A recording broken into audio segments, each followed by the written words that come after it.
How are you feeling? How long have you been here? 3 months, May 17th. And what brought you here? That's difficult to answer.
Eventually resulted in your being here in the hospital.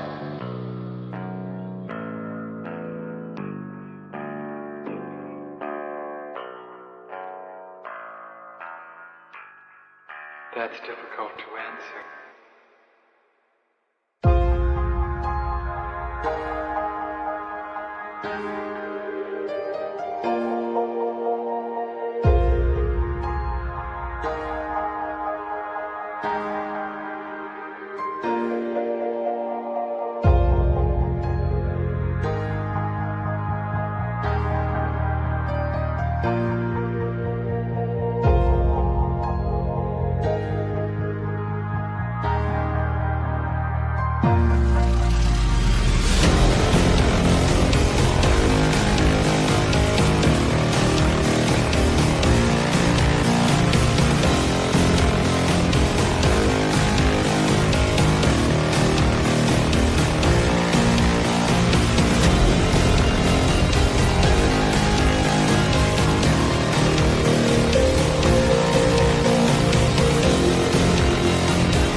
inside my head of crying people facing death.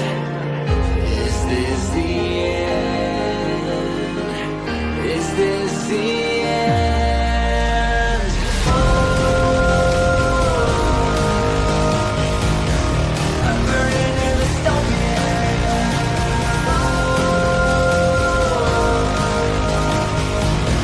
There's no place to hide.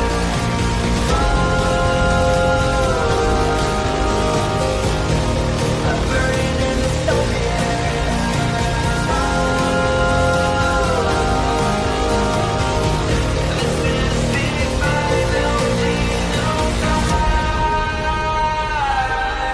What have we done to the world?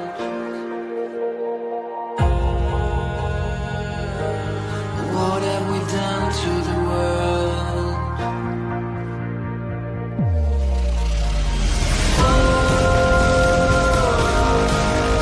I'm burning in the stone.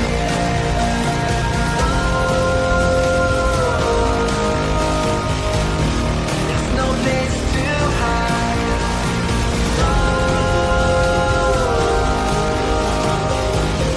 I'm burning in the stone.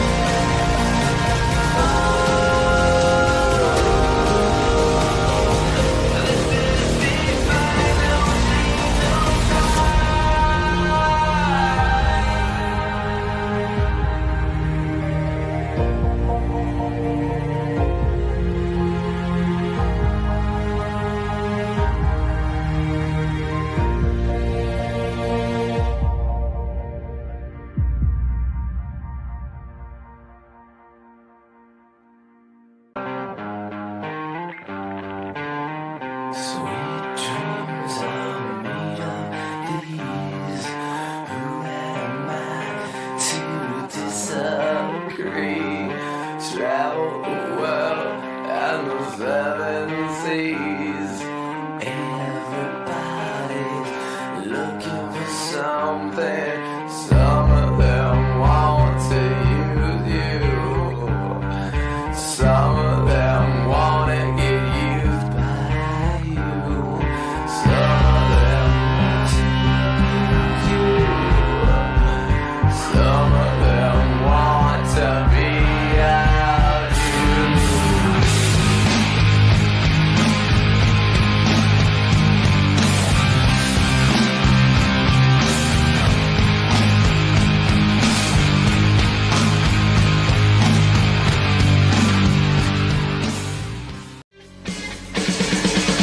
Won't anybody help us?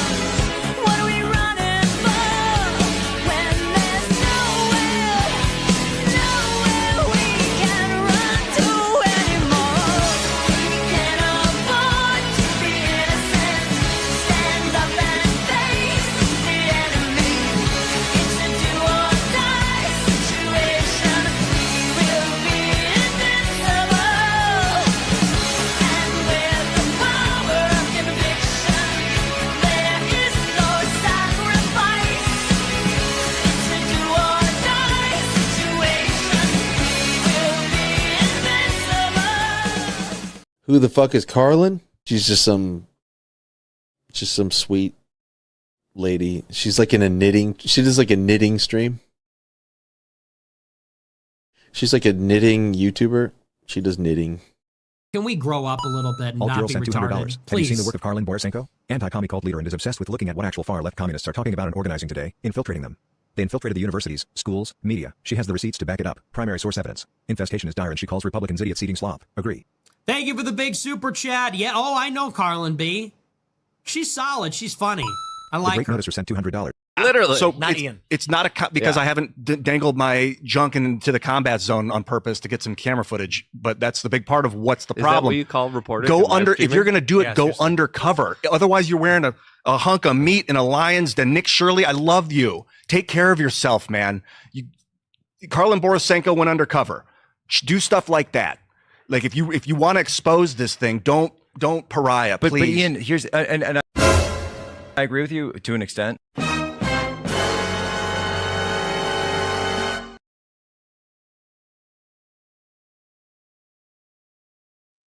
What's up? What's up? What's up, everyone? Happy Monday. Happy Monday. Hey, I'm so sorry for the people who went to movie night last night that I kind of skipped out very, very early, but I was so tired yesterday. I was so tired.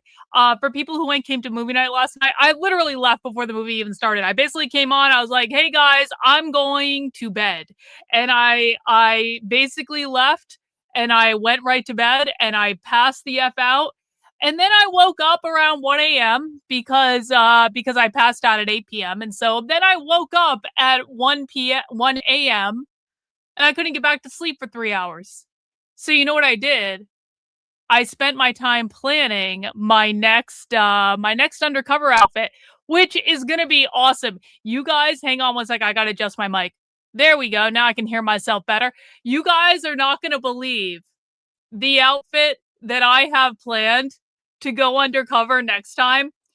We are taking it up a notch. We are taking the disguise up a notch. Now that I have proven that I have indeed become irrecognizably skinny, because that was the goal with the weight loss, was to actually change my appearance so drastically that if the socialists were looking right at me, they still wouldn't recognize me because they're so used to seeing me about 60 pounds heavier. And now I've become, and by the way, I haven't even achieved peak irrecognizably skinny yet, but I'm starting to get there. The next 20 pounds are going to be like a dramatic change to my appearance. And just so happens that I'm on track to lose about that much, maybe a little less, but about that much, by the next time I go undercover. And I'm not going to tell you what it is yet. We're going to cross that bridge when we come to it next month sometime. But I do have a plan, and I hatched that plan last night at 2 a.m. as I was scrolling through Shane, which is like or Shane, Shein. It's just like Chinese. Where you can buy like Chinese, you can buy like cheap Chinese clothes and shit. So I was like, it's like Temu but different. I'm not sure it's actually better than Temu, but like if you're looking for like cheap shit that like sometimes is actually pretty good. I've actually gotten some t-shirts off of that app that don't suck at all. I've also gotten shitty things off that app, but like anything you buy off that app, it's like $3. So it's like you're paying $3 fucking for something. So it's like if it comes and it sucks, it's not the end of the world. Anyway, they sell everything on that app. Like, I mean, fuck off everything. And so I was like, wonder if I can create a cheap Chinese manufactured costume for $15 and just for fun. And I have. And it will be delivered in plenty of time. And I cannot wait for you guys to see what I'm gonna do next time. But we're gonna talk more about that. Let me grab some member chats. Thank you, Mayhem, for being a member of the channel for 3 months. Mayhem also donating a channel membership. We got Anthony with a W in the chat with a channel membership. Guys, that brings us up to two channel memberships so far for the day. And I got a doozy of a stream for you today. And I really hope I impressed you guys so much with the stream today that you will donate 100 new channel memberships. I really hope, because today we have exclusive content that you are literally not going to find anywhere else on the internet. No one else is going to have this content. And I will explain more about that in a moment. We got Naruto in there. A not so happy day at the Daily Wire. They allegedly laid off half their staff. Yeah, fuck the Daily Wire. Fuck Ben Shapiro. Fuck those assholes that were taking that Israeli Zionist money. I don't feel sorry for them at all. I hope the Daily Wire lays off the rest of their staff. I think that would be fucking awesome. We got Sarah in with a member chat. Thank you for being a member of the channel for 3 months. I'm starting my keto journey tomorrow. You really inspired me to put in the effort. You not only look amazing, you look healthy. I mean, I don't know, man. I'm probably, like, if I'm being honest about it, listen, do not take diet advice from me. I'm being very clear about this. I'm not a dietitian. I am probably doing something to fuck up my body with all this, but like, listen, I'm basically living off of like chicken and eggs and cheese and pork rinds and mushrooms and tomatoes and occasionally guacamole. And that's basically, and protein shakes. Protein shakes are an integral part of my diet. protein creamer in my coffee. Basically, you guys gotta use as much fucking protein as possible. And yeah, all those things are healthy, but I think we can all agree that I am probably losing weight at a little bit of a clip. Like, it's actually coming off much faster than I thought it was going to. So I'm just saying, do as I say, don't do as I do. I'm not a dietitian. Do not follow my extreme keto diet advice. I had a specific goal of losing a lot of weight very quickly to become unrecognizably skinny so I could keep going undercover. Like, just be careful is all I'm saying. Like, but I'm glad I've been able to inspire people. Literally, I just gave up eating carbs and sugar. That's it. That's it. That's all you have to do.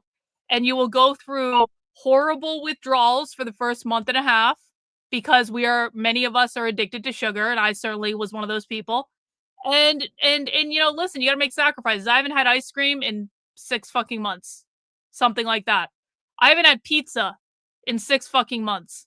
I haven't had Victor and I went out to lunch yesterday, and I had a bruschetta with some tomato on it. It was like the first time I've had bread in like months, but I was like, you know what, Karlyn, we're treating ourselves. We're having 4 bites of bread. Okay. We're gonna have a little treat. I also had a peanut butter cup martini, and that was the first dessert like thing I've had in months and months and months and months and months. And I was like, okay, we're gonna gain 3 pounds, and then it's all gonna go away because it's not real weight anyway. And so I'm just saying, like, do as I say, don't do as I do. Talk to a doctor. Like, do not talk to me about health advice, because I'm really just not the best person for it, and I don't want anyone to think I am. Okay, I don't want anyone to be confused. Hey, so I want to start off by asking you guys, can you guys please follow me on Instagram? And I'm going to give you my Instagram URL. And I would really like people to start following me on Instagram, because as you're going to see, X, or Twitter, as I will always call it, is not a reliable platform to follow me on if you want to see my content. And I'm going to prove that to you. And it's really starting to piss me off, because there's no reason for this bullshit and they keep lying about it. Hey, thanks, Pistol Andy, for being a member of the channel for 2 months. Karlyn, do you have any recommendations for resources that a 14-year-old friendly to help my daughter, the dangers?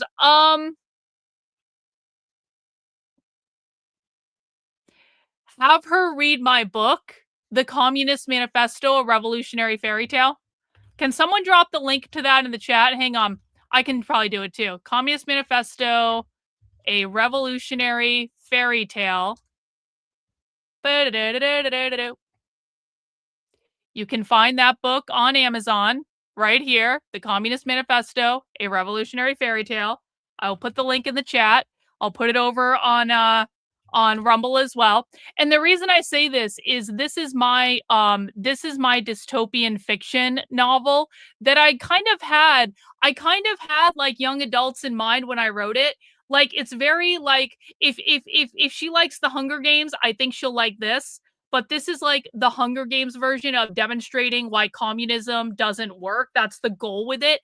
It is not a happy book. It does not have a happy ending at all. I'll tell you that right away. But like, basically the plot of this book, and by the way, anyone can enjoy this book. I really like, of all the books I've written, this is actually the book that I'm most proud of. Like, I fucking love this book.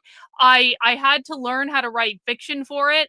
I used AI to train to how to write fiction. I didn't have AI write the whole thing. Don't get it twisted. But I used AI to train myself how to write fiction, because I never wrote fiction before, but I've had this story in my head for like a long ass time. And basically it's my dystopian fairy tale version demonstrating a village that basically has a flamboyant communist come in and riles them all up, and then there's a communist revolution, and then there's an overthrow of the monarchy, and then it descends into the dystopian hellhole that you can absolutely expect for communism to create once it's implemented in the real world. So this book has the entire arc of the communist revolution and the inevitable decline. And it is obviously a dystopian fairy tale. It's fictionalized, obviously, but like, it's based on it's based on truth. It's based on how it's always occurred, how it's always happened. And so I would give her that and have her start there with that. You know, maybe we should do a book club about this at some point. I haven't done a book club about it yet. I probably should, because again, if you guys appreciate my work, I think you'll really love it. You can find it on Amazon. No, there's not an audio version. There may be an audio version someday, but not right now. Not right now. So I appreciate the question. Thank you, thank you, thank you. Let's go back to this. Guys, I need everyone to follow me on Instagram, okay?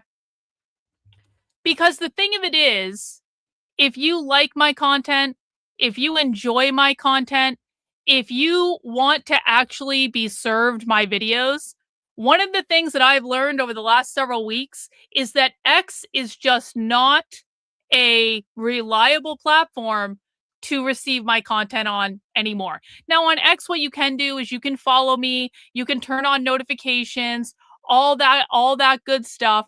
But if you actually expect to be served my content, it's probably not going to happen. And I'm going to play a video demonstrating why real quick and why I'm making this ask. And I made this video directed at what the fuck is his title? The head of product or something like that. What is his title? The head of product at X. This asshole is running around the platform saying, if you just post original content that people want to watch, then we're going to promote it. And I'm like, huh, that's interesting, Nikita. That's interesting, because over the last several weeks, I have actually seen a dramatic decline in the reach of my content. And I'm not just complaining out of nowhere. My content on X has received a dramatic decline in the number of eyes on it.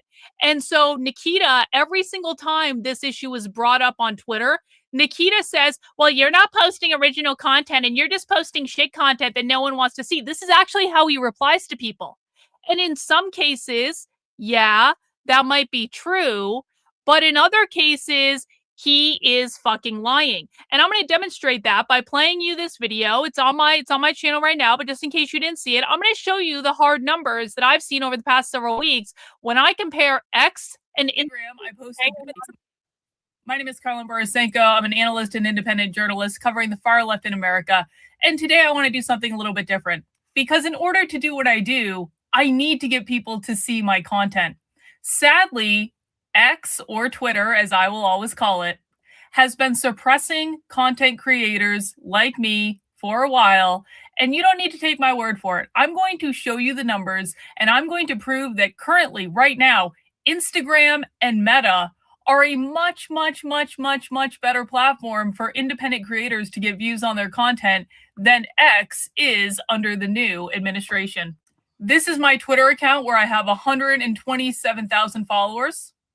This is my Instagram account where I have 18,000 followers. And by the way, about 10,000 of those followers have been acquired in the past couple months just by getting more consistent about posting content over here that barely gets any views over here. Here are some examples. On Instagram, I posted this update about going undercover with a team of volunteers at the No Kings protest. It has over 300,000 views. On X, I posted the same video, exact same content, 15,000 views. On Instagram, I posted this recording of me recording two Antifa professors talking about what they believe, 237,000 views. On X, I posted exactly the same content, 100,000 views. Good, but not 237,000. On Instagram, I posted this video about communists talking about destroying parental rights, 121,000 views. Exact same content on Twitter, 93,000 views. Good, but not as good as IG. On Instagram, I posted this update about us going undercover at May Day, 14,000 views. And on Twitter, only 11,000 views. After I went undercover at May Day, I posted a video about me being undercover with Antifa, over 660,000 views on Instagram. And on X, we have not even 100,000 views, 89,000 views. And the most recent video I posted about a trans person literally admitting to grooming their child to be trans from birth, over 100,000 views on Instagram. And by the way, that's gone up over 10,000 just in the past couple hours. And on X, that content only has 37,000 views. I have barely even been cultivating my Instagram platform for a long time, and it is so blatantly obvious just based on the hard numbers. And there's no difference in the content. The content is the same, the captions are the same, but on a site where I have 18,000 followers, I am getting significantly more views than on X, where I have 127,000. So the answer is clear. X hates independent content creators like me. They're suppressing our content. People are not seeing it. You can't say the content's not original. You can't say people don't want it. The evidence speaks for itself, Nikita. So that's kind of like my like, listen, I am but a tiny little creator on X. I am not relevant. I have no significance. But if you guys want to reply to this post and tell Nikita to fix the fucking platform so it stops suppressing my content, that would be really great. Also, let me give you some more hard numbers. And I also tagged him in this post. You can find that in the account. Listen, let me just show you the hard numbers. This is the last 2 weeks on my account compared to the previous 2 weeks, okay? I have had 1.8 million impressions over the last 2 weeks. Now, that might seem pretty good, and I'm not generally upset about that. That is only 10% over what I had 2 weeks before that. But my engagement rate is up 31%. My engagements are up 44%. The retweets of my work are up 227%. The likes on my work are up 102%. The bookmarks on my work are up 223%. The shares on my work are up 456%. And that only translates into an increase in less than 10%. Does that seem weird to anyone else? Does that seem weird to anyone else? That literally almost every single engagement metric is significantly up over 2 weeks prior. And the only thing that's down is replies, which is negative 27%, which is really not that much. And you would think that 450% increase in shares, 223 increase in bookmarks, 227% increase in posts, yada, yada, yada, yada, yada. You would think that would translate into a little bit more than a less than 10% increase in impressions. The impressions are the issue. X is suppressing the amount of people seeing my content. There is no way that this is not artificial suppression. I've been on this platform a long time. We have talked about how the algorithm works. I have seen I have seen the way it works when it works like it should be. They change something. They're fucking lying about it. I am so sick of being gaslit by these people that I literally pay money to for that blue check. He needs to fix the platform and stop bullshitting people, because this is like basic data that anyone can look at. There is no reason for this. And I do not understand why. I have over 600,000 views, over 650,000 fucking views on the video of me going undercover at May Day on Meta, which is I don't even fucking like Facebook. I don't even go on Facebook because Facebook is retarded. It's like, it's so boomer. It's so bad. It's so bad. However, between Instagram and fucking Facebook, I have significantly more reach and significantly more views and significantly more impressions than I do on X. And by the way, this video, when I first posted it, was trending on X. And then as soon as it hit the trending page, did anyone notice this? As soon as it hit the trending page, clunk, it shut off. The impression shut off. It stopped growing as soon as it was trending on X. So don't tell me Nikita and Elon Musk are not fucking around with this algorithm. There's just no other explanation for it. So again, if you guys want to go and comment and tell them to literally cut this shit out and just fix it, man. Just fix it. There is no reason for this. It is completely original content based on the reach it's getting on other platforms. It is obviously content people want, and yet the 127,000 followers, the people that have chosen to follow my work, don't even fucking see it because the impressions are being suppressed by X. So I don't know, man. Maybe it's just me. And by the way, this is not about getting paid on X. And I want to be very clear about that. I don't make much money in the payouts on X. This is not what this is about. I make, I'll tell you exactly, between about $200 and $500 on every single payout every couple of weeks. My biggest payout I ever got was like $1,000, maybe a little, it was like $1,300 or something like that. I had like a really big month where I got lots of impressions. I think it was during, you know when it was in January when all the anti-ICE stuff was popping off. So I got a lot of impressions then. But like, I'm not saying this for the payout. Not that I necessarily want to lose a couple hundred to $1,000 extra dollars a month. I mean, that's like nice and everything. But like, I make far more revenue on Substack and on YouTube and on other platforms than I do on Twitter. So it's not about the fucking payout. I am sick of my content getting so many eyes on it on other platforms. And then you have Twitter, which is supposed to be the free speech platform, the platform for independent journalists, the platform where original content can flourish and all this bullshit that they tell people. And then I'm posting original content, original journalism people aren't seeing anywhere else. The memberships are taking, or the followers are taking the fuck off on other platforms. The views are like easily going viral on other platforms, and Twitter, it trends, and then the minute it trends, the whole fucking thing is suppressed. So, what the fuck? I'm not being anti-Semitic. I'm not being hateful in my content. My content is literally just documenting the far left. But because I don't support the Zionist bullshit narrative that comes out of Washington, D.C., that means that I am not one of the favorite content creators that goes viral all the time for clickbait bullshit. The clickbait con artists are lifted up on X. The people who don't follow the narrative are artificially suppressed. And all you have to do is look at the numbers to see that this is true. So, fuck you assholes. Stop fucking lying, Nikita. Like, it's obvious when you look at the numbers. I'm not sitting here whining and complaining about a payout. I want you to fix the fucking platform. That's all. That's all. That's all. Hey, here's another thing that you'll probably see on Instagram that you won't see on X.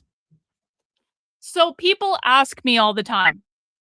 They're like, Karlyn, how do you get away with going undercover with the left? And so every once in a while, I do videos explaining this explicitly. So I did this video earlier today, and you should see some of the responses to it. I basically did this video that I actually recorded it while I was undercover at May Day. I recorded it in the Boston Public Garden. You can see this in the background. I basically recorded while I was there, like, here is what I'm wearing. And I was making a prediction that I was going to be able to go basically dressed as myself and to be able to blend in and all that stuff because, you know, when we go undercover, when our community goes undercover, we're not walking up, sticking a microphone in people's faces. We don't stick out like a sore thumb. We don't draw attention to ourselves. We're not walking up with a camera, like sticking it in people's faces and shit like that. Oh no. Hang on. Pause. We have a Zionist. I love her communism research, but Karlyn's Israel derangement makes her content unwatchable. Hey, let's see how many times you've been in my chat.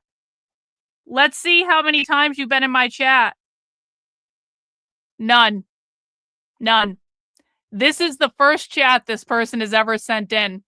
I think that counts as an automatic deportation, don't you guys? One in the chat if you think we should permanently deport this loser from the channel. Because the only chat they've ever sent in is whining and complaining about my alleged Israel derangement syndrome. One in the chat if fuck Israel and we should deport this person. Two in the chat if the Zionist cuck can stay. It's a community decision, bro. It's not my decision. Let's see if you understand what you walked into. One in the chat if we should deport the Zionist. Two in the chat if he can stay.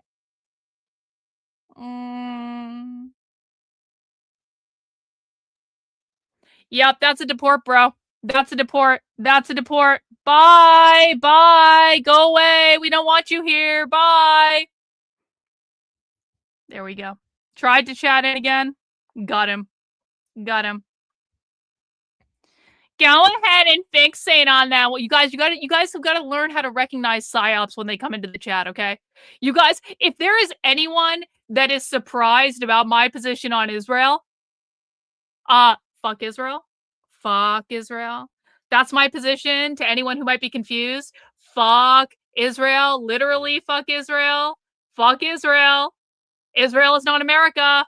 We should be putting America before Israel. Like, if there's anyone confused about my position, I hope I've cleared that up for you. And if you are unable to engage with what the far left is while allowing me to have my opinion, because this is America, you Zionist motherfuckers, we have free speech in this country. I'm allowed to have a different opinion than you without you assholes coming in and trying to psyop my entire fucking chat. Get fucked. Anyway, back to what I was saying. So I posted this video, and we're not going to listen to the content of it, but I wanted people to see and have like an idea of like, how am I able to constantly get away with going undercover with the left when they know who I am? People, it's so funny. You guys should see the comments I get from conservatives who have never consumed my content before, who have no idea who I am, no idea what I do. You guys should see the comments I get from conservatives when I post videos about going undercover, which, by the way, conservatives, I've been going undercover for 4 fucking years now, while most of you have been sitting on your asses and don't know what's going on, okay? And they think that they're the best people to give me advice. Tom, thank you for the member chat. Explain the red, brown, green, brown coalition. I have no clue what you're talking about. And if I have no clue what you're talking about, it is not important to far left activism today, Tom. You might be new to the channel. We study the far left today. We don't study the far left from days of yore. We don't study like stuff that's not relevant to what they're doing today. So if I haven't heard of this, then it's not happening today. And so it's not relevant to what I'm doing. But thank you for the money. I appreciate that. Hang on. Oh, we got the retard in the chat on Rumble. We got the retard in the chat on Rumble. Ding, ding, ding. With the alert. Ding, ding, ding. With the alert. Also, can we get W's to ding, ding, ding for gifting a channel membership? Sorry, I didn't see that before, bro. Ding, ding, ding being the constant retard alert monitor on Rumble. Also gifted a channel membership. Thank you for that, bro. I really do appreciate it. Ding, ding, ding. I just got to see where the retardation started. Oh, look. This is like, here we go. You were probably shadow banned because you kept spamming the timeline with your Photoshop filter to death photos, when in reality, no one gives a fuck about your rolls and chins. This is the average conservative retard. If you were timed out, it's because you said something stupid. Don't say something stupid. You won't get timed out. Don't whine about being timed out. It's fucking juvenile. We don't put up with that shit here. Hang on 1 second. There we go. Let's see. Says the same thing. Says that, oh my god, ding, ding, ding, gifted him a membership. Well, it doesn't really matter anyway. Rumble memberships don't really mean anything. Even though I love them and I appreciate them, Rumble, but they don't actually really do much of anything. Anyway, so spamming the chat obviously wants attention. Spammed it again. Desperate for that attention. Harrison Smith gave me a shout out about half an hour ago. W. Harrison. Now, here's the real test. Hang on. Easy pass. Did Harrison say my name correctly when he gave me the shout out? But did Harrison say my name correctly when he gave me the shout out? That is the challenge. Actually, can we get some W's for Chica Lago? Derpy Dan in with a membership. Another membership from Chica Lago. Thank you guys for those channel memberships. Sorry I didn't acknowledge them earlier. I was distracted by the retard on Rumble who is being a retard on Rumble. Did he say it correctly? Yo, did he say it correctly? Yes. We have, well, okay. Can we, I'm not even upset about the retard anymore. In fact, let's just permanently ban them. Goodbye, conservative MAGA retard. Goodbye. W's Harrison Smith not only gives me a shout out, pronounces my name correctly. Major Harrison W. As I've said, Harrison Smith is he is a gentleman. He is a scholar. He is a national treasure. We are Harrison Smith defenders on this channel. I think he's one of the best fucking people that I love to follow. I agree with pretty much everything that guy says.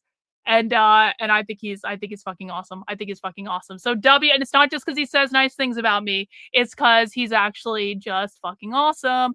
Anyway, back to this. Can I tell you guys, the comments I get every single time I post videos about going undercover from conservatives? Here are some of the comments that I get. You're gonna get caught if you go, bro. I'm not asking to be educated by you. I don't fucking care. This is oh my god. Hang on. We have to deal with another retard. The idea that leftists, Islamists, and the far right are merging together is one of the stupidest fucking things that I have ever heard in my life.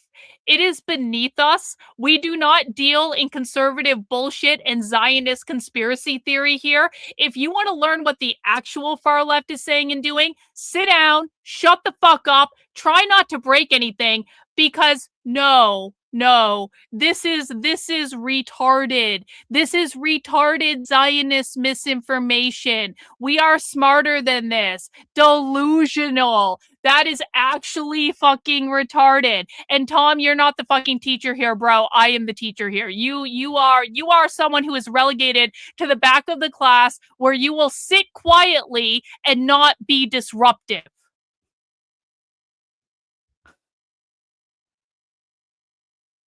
So, some of the comments that I get from conservatives when I post videos about going undercover, they span the range from, Karlyn, the left is obviously going to target you now that you've posted a video about it. Hey, guess what, conservatives? Guess what?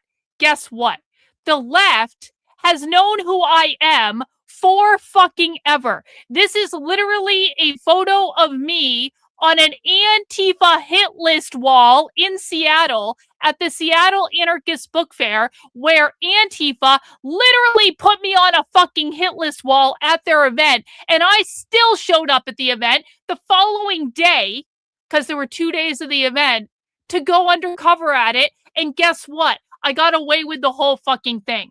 Do you know that the communists in San Francisco were running around with multiple pictures of me on their phone, and they only eventually found me after I had already secretly recorded the presentation I came to their fucking book fair to secretly record, and they kicked me out at the very end of it, but not before I'd secretly recorded everything, after they were running around with like 8 pictures of me on their fucking phone looking for me the last time I was in San Francisco. I've been on the far left's radar for years and years and years. The far left has done entire presentations about me, whining and complaining about me, and whining and complaining about my community. It is not the left who doesn't know who I am. They've been pissed off at me for years. It is the right who doesn't know who I am. And so this person pops up on their radar and they say, I went undercover and here's what I'm doing. And right-wingers assume that this is the first time I've done this. No, I've been doing this for 4 fucking years. I've been doing this for 4 years. While you retards were memeing on Twitter, I was getting communist college professors fired from their jobs and their tenure revoked. While you retards were owning the fucking libs for the 87,000th time this week, I was going undercover at a fucking abortion conference where there was a fucking abortion shrine and posting about it all over the fucking internet. While you retards were consuming your conservative clickbait bullshit content, I spent 3 fucking days undercover with the Antifa at the Socialism conference for 8 fucking hours a day. And then made them go viral all over the fucking internet when I posted the secret recordings that I took from that conference. I promise you, the left is well aware of who I fucking am. But I have an point. I have other things they say. Other things conservatives say. You need to take voice lessons to change your voice when you go undercover at these events. Oh, do I? Oh, do I? Do you know why I actually don't, conservatives? Do you know why I actually don't need to do that at all? Because when we go to these events, we do not disrupt them. Another comment I got today, and it goes along with this, is they detect other YouTubers like Nick Shirley at their events and then they attack them. Well, yeah, they do. Do you want to know why? Because Nick Shirley, and listen, I appreciate Nick Shirley. I really, really do. But Nick Shirley goes to these events and walks up to them and puts a microphone and a camera in their face. Because Cam Higby and Savannah Hernandez and all of the Turning Point people, they go to these events to instigate an interaction, putting a camera and microphone in their faces, and then they instigate an interaction, and then they get attacked, which is exactly what they wanted to have happen. And again, is he really? That fucking sucks, man. He'll be okay, though, I'm sure. And again, I say that as someone who I personally really like Nick Shirley. I'm not shitting on Nick Shirley. The others maybe a little bit, because I do think that the TPUSA crowd, they go into these events specifically to be provocative. And then they get attacked and they don't even wonder why. I won't even say that they wonder why they got attacked. They got what they wanted. They instigated. They got a video for clicks. So, do you want to know why I don't get swarmed? Do you want to know why I don't get mobbed at these events? Because we don't do that. When I am going to an event with the far left, I am going to collect data. When my volunteers go to events with the far left, we are going to collect data. We try to blend in.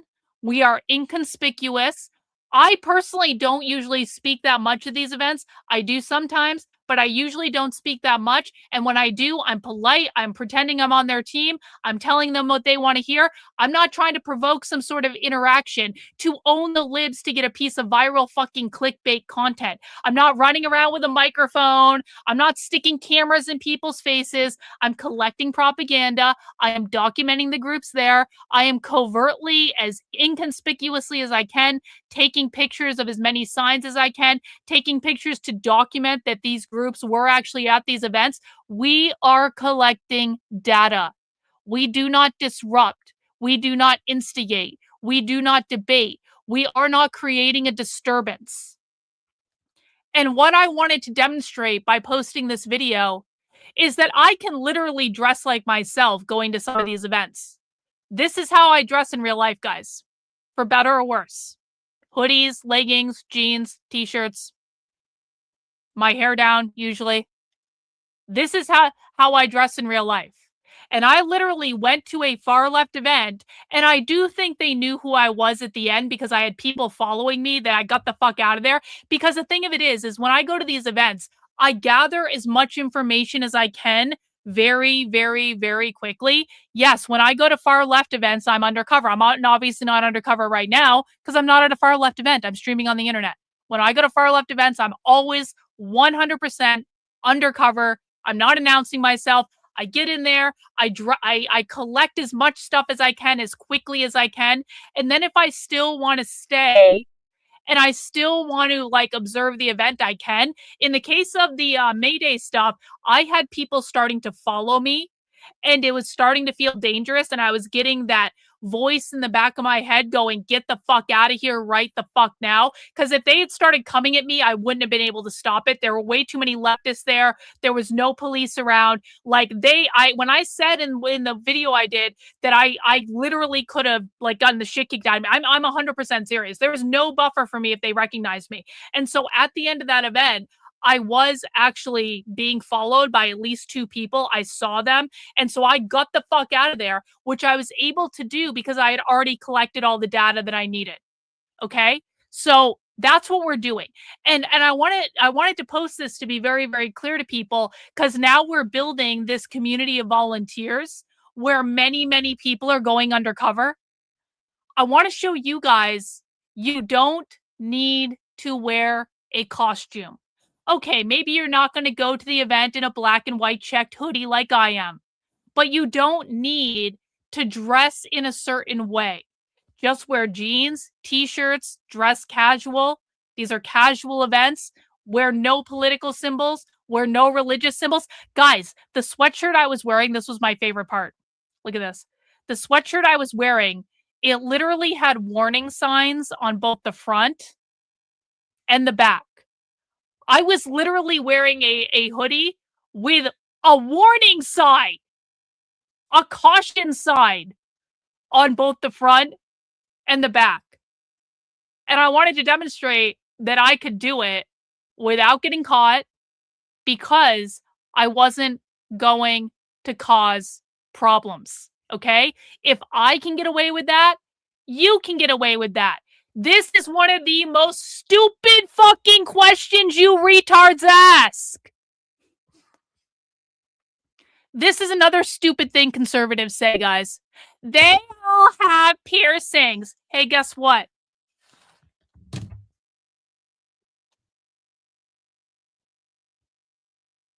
I have piercings too. My ears are not the correct size. I've had my nose pierced. I've had my eyebrows pierced. I've had my lip pierced. I have fucking industrials in both of my fucking ears. I have earplugs in both of my fucking ears.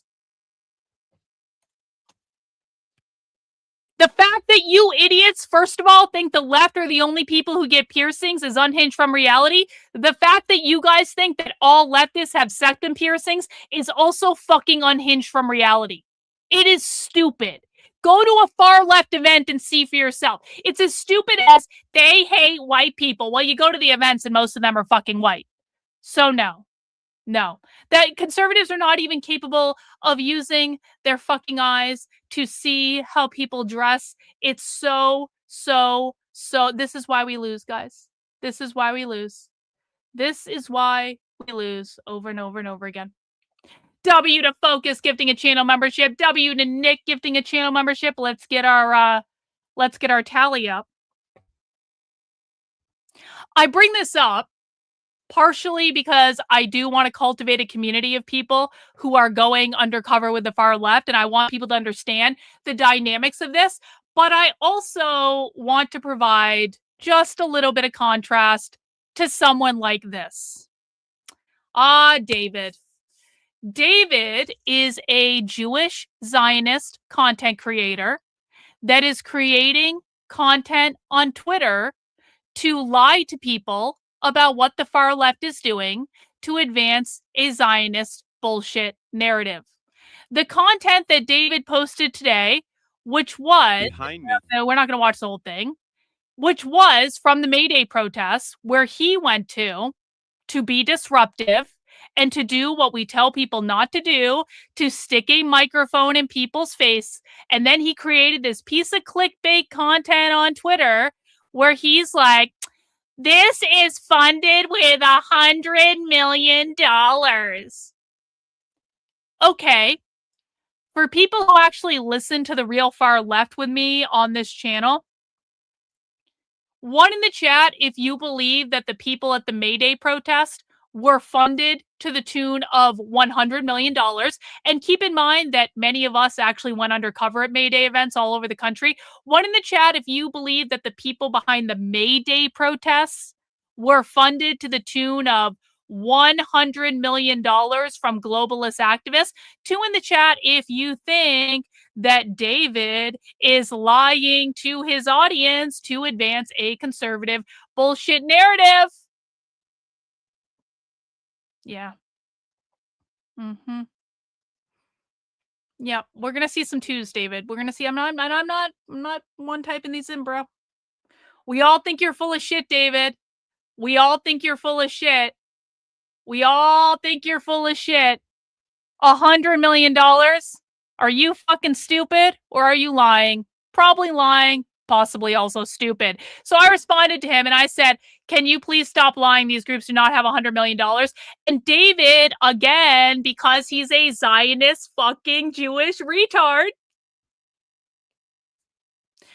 He asked Grok for confirmation, guys. Now, do you want to know how someone doesn't have primary source evidence to back up their points?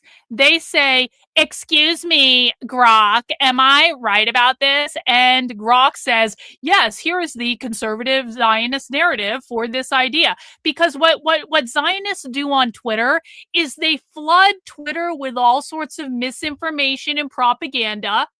That misinformation and propaganda then programs Grok. So when they ask, what does our misinformation and propaganda say, Grok? Grok spits back the misinformation and propaganda. And this is why we only use primary source evidence about the left, because primary source evidence doesn't lie. Now, David also had a little bit of a hissy fit. He did the same thing. Excuse me, Grok. Am I right? Well, you're correct, David, that Zionist Jewish retards like you post a lot of propaganda and misinformation on Twitter, and Grok is an AI tool that is programmed by Twitter, and it's going to spit right back out the Zionist misinformation. But sadly for you, there are people who are smart enough to actually look at the evidence, and not from fucking AI, but from actual sources, and we can see. But the other reason I brought this up is after I got in this little tiff with David today, I got a message from one of my undercover volunteers in my community. You guys are going to fucking love this. I got a message from one of my undercover volunteers, and I'm going to show you exactly what that message said. Without revealing the name, because this person's undercover, we're not going to reveal who they are. This person was actually at the same event as David, and this person saw David, and this person secretly recorded David, so we can see exactly how David was behaving at the events. We have multiple videos of what David looked like at the event and what David was doing at the event. And I'm going to show you the difference between what people like David do and what my community does. This is the message that this person wrote to me. You should have been there. The guy was absolutely ridiculous and obnoxiously inserting himself into the crowd and pushing his mic into people's faces like a moron. He stuck out like a sore thumb, and they had DSA members following him around, letting tablers know to ignore him. We obviously know the reason he's doing this, but nonetheless, it was annoying being there and seeing it live. And see it live. This is David walking around his event. His camera's out, like looking like a fucking chump. Camera's out, microphone's out, walking through the crowd. Got a couple short clips here just so you can see this person did actually see him.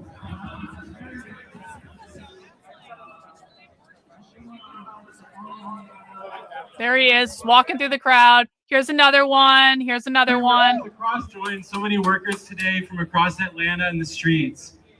When I think of May Day, literally going up to the speakers with a fucking microphone. The long history of struggle that workers sacrifice so much for. For over 100 years, workers across the country have dared to make the seemingly impossible possible. Whether it was going ending up with a slavery by mass microphone. Does anyone want to pay attention to me? Does anyone want to pay attention to me? Or factory workers across the country putting their lives on the line for an 8-hour workday. Workers have done what the bosses said they would never have. And flight attendants are no people to stranger talk to this to, history. looking for people to interact with. For nearly 100 years, flight attendants not actually gathering any information, by the way. You notice David isn't writing anything down. David isn't collecting anything. David is literally just running around with a camera and a microphone, sticking it in people's fucking faces to try to get attention so he can get a clip to go viral on the internet. That's all he's fucking doing. For an 8-hour workday. Workers have done what the bosses said they would never have. And flight attendants are no stranger to this history. For nearly 100 years, flight attendants have been on the forefront of fighting for dignity and safety at work. Oh, he's still right there. Where airlines told flight attendants to just accept sexual harassment and I thought this one was rather interesting because it looks like he's being rather chummy with the communists, doesn't it? It looks like he's being a little chummy with the communists. Why would he be doing that? Huh? I can't possibly imagine. Is this because this is just a clickbait strategy? That's all this fucking is? For too long, the billionaires and the capitalists and their political puppets the fucking have blend tried in. to tell us what's possible. Sticking They the tried to keep microphones us in people's divided, faces, and they tried to arguing keep with us them. down. You can see there he's starting to argue with that guy because he wants to get a clip to go viral on Twitter. I just wanted to demonstrate that, like, and by the way, it's actually funny because our intrepid volunteer, our intrepid undercover volunteer, I'm not going to show you who. Our intrepid undercover volunteer actually was in the background of David's video. So I'm not going to tell you who. I'm not going to give you any sort of fucking hint, but I fucking saw it and I was like, you've gotta be fucking kidding me.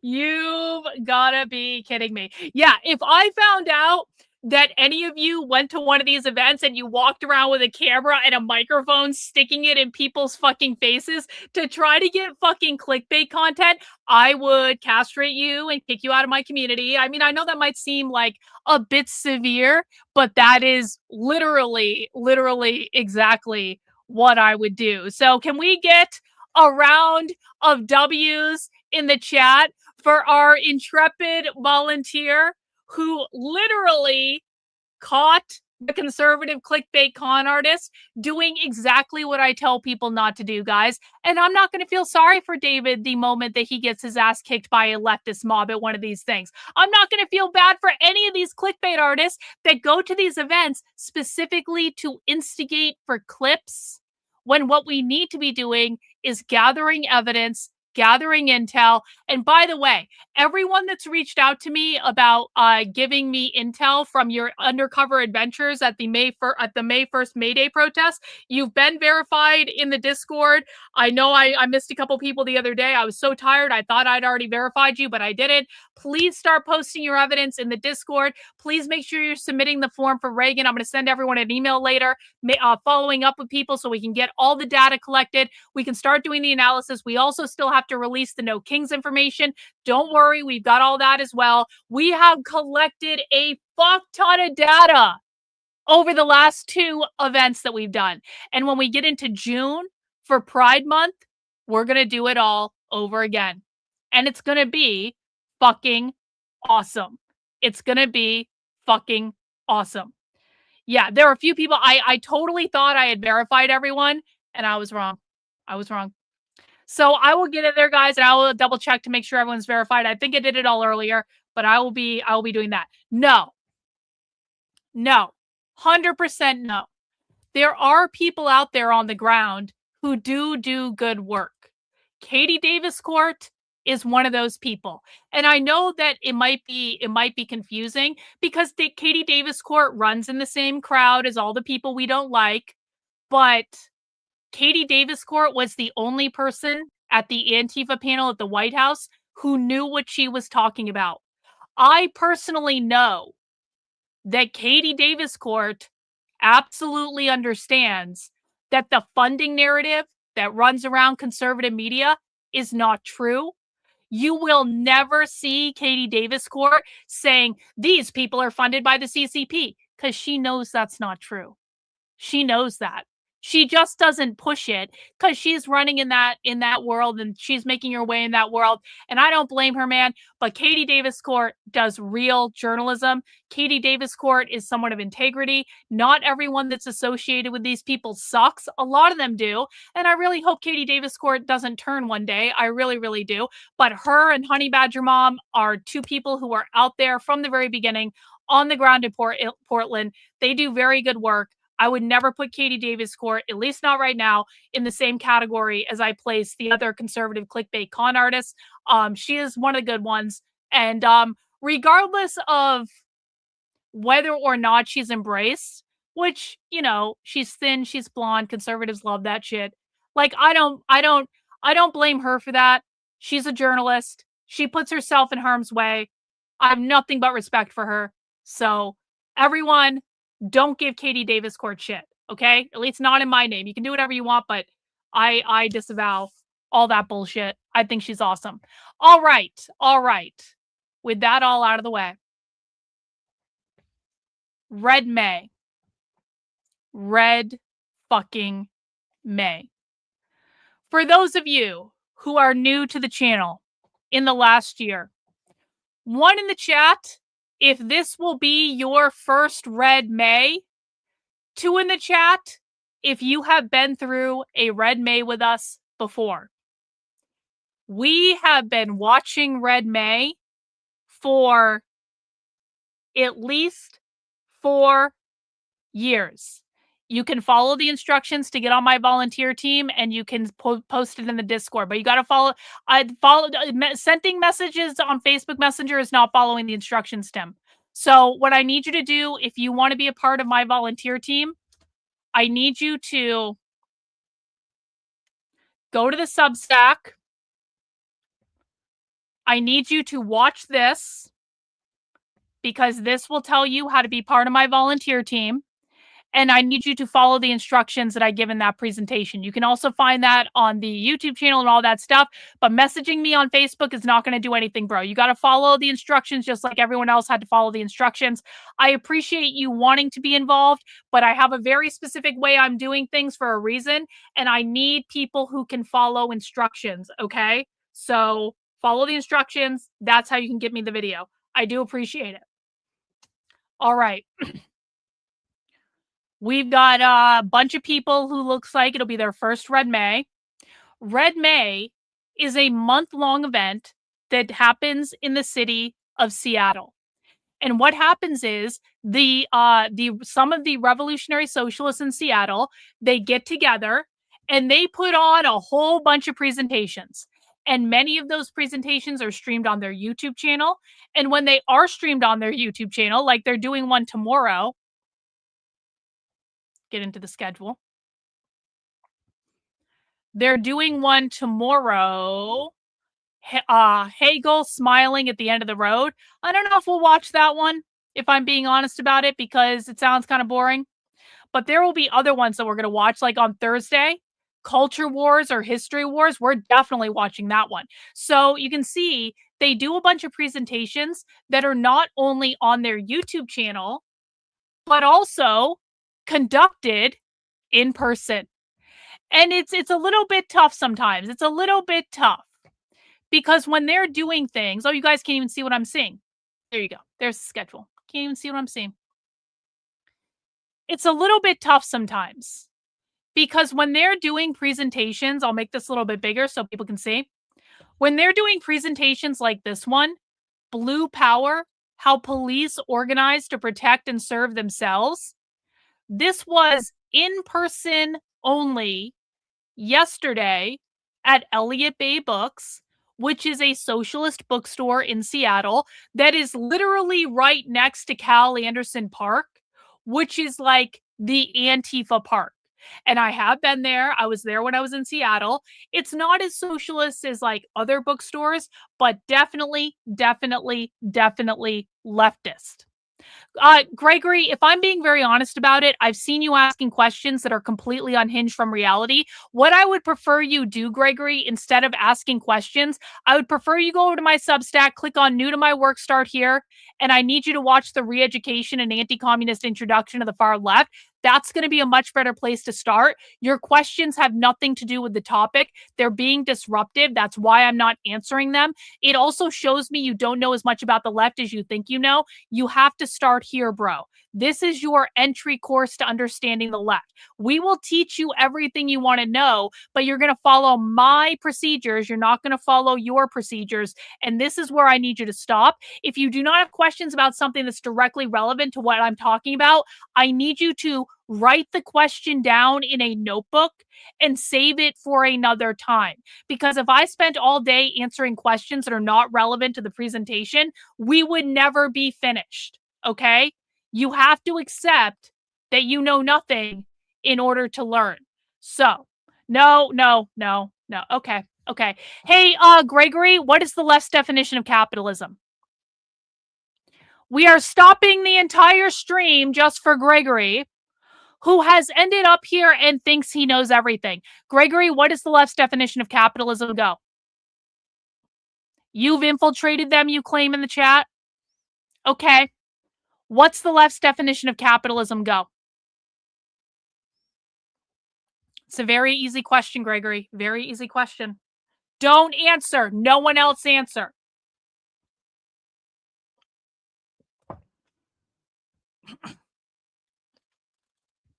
Gregory, if you don't answer the question, you're going to be permanently banned from the channel. You have 30 seconds to answer the question. No chat GPT, no looking it up. You either answer the question or you say, I don't know.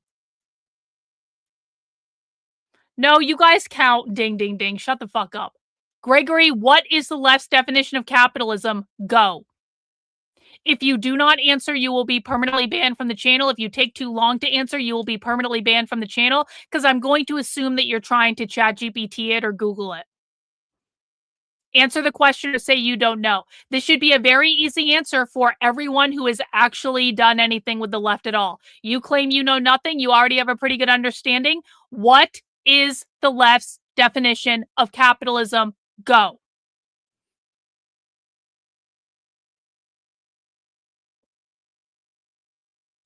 Ten, 9, 8, 7, 6, 5, 4. Oh, no, wrong, Gregory, wrong. Capitalism is very broad and encompasses things can use to amass wealth. This includes millions in liquid. No, Gregory. No, wrong. You want to try again? Do you want to try again? That answer is not correct. The left's definition is not broad, it is extremely specific. If you think the left's definition of capitalism is broad, you do not know what you're talking about, not even a little bit. Do you want to have one more try? 30 seconds, go. And Gregory, I'm going to really embarrass you when I have my chat answer the question because you don't know what you're talking about.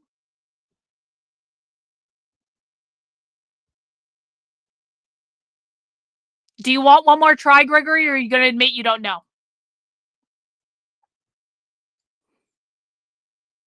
15 seconds. One more try or admit you don't know, or I will permanently ban you from the channel. Then you don't know. Yeah, exactly. Because you had to Google it, you dumb fuck. You had to Google it, you dumb fuck. Does anyone in the chat need to Google the answer? Gregory, I need you to watch this instructional video. We created this just for people like you. You take your top lip and connect it to your bottom lip, you will shut the fuck up. Sometimes shutting the fuck up is the best thing you can do. Now what I would like to do is to have the entire chat answer the question. Entire chat, answer the question. What is the left's definition of capitalism? Private property ownership, private property ownership, private property ownership, private property ownership, private property ownership, private property ownership, private property ownership, private property ownership, private property ownership, private property ownership. Cynthia W, thank you, Cynthia. We love you, Cynthia. Everyone W's for Cynthia in the chat, gifting 5 channel memberships. The best, the queen. Thank you, Cynthia. Private property ownership, bourgeois property that generates private wealth like small business, corporation, wealth that passes down through the family, home ownership, private property ownership, borders are a form of private property ownership, private property. See, Gregory? See? Nope, that's not right, Charles. Nope, not right. Private property ownership. Everyone in the chat knows, Gregory. Everyone in the chat knows. So, Gregory, when we tell you that your job is to sit down in the back, shut the fuck up and listen, and when I very nicely suggested that you might want to take the intro course before you assume you know shit, we were being nice to you, bro. But now since you've talked back and you've declared that you know things that you don't know, and you had to fucking Google to come up with the answer of how the left defines capitalism, you don't know shit. Sit down, shut the fuck up, try not to break anything, and fucking listen!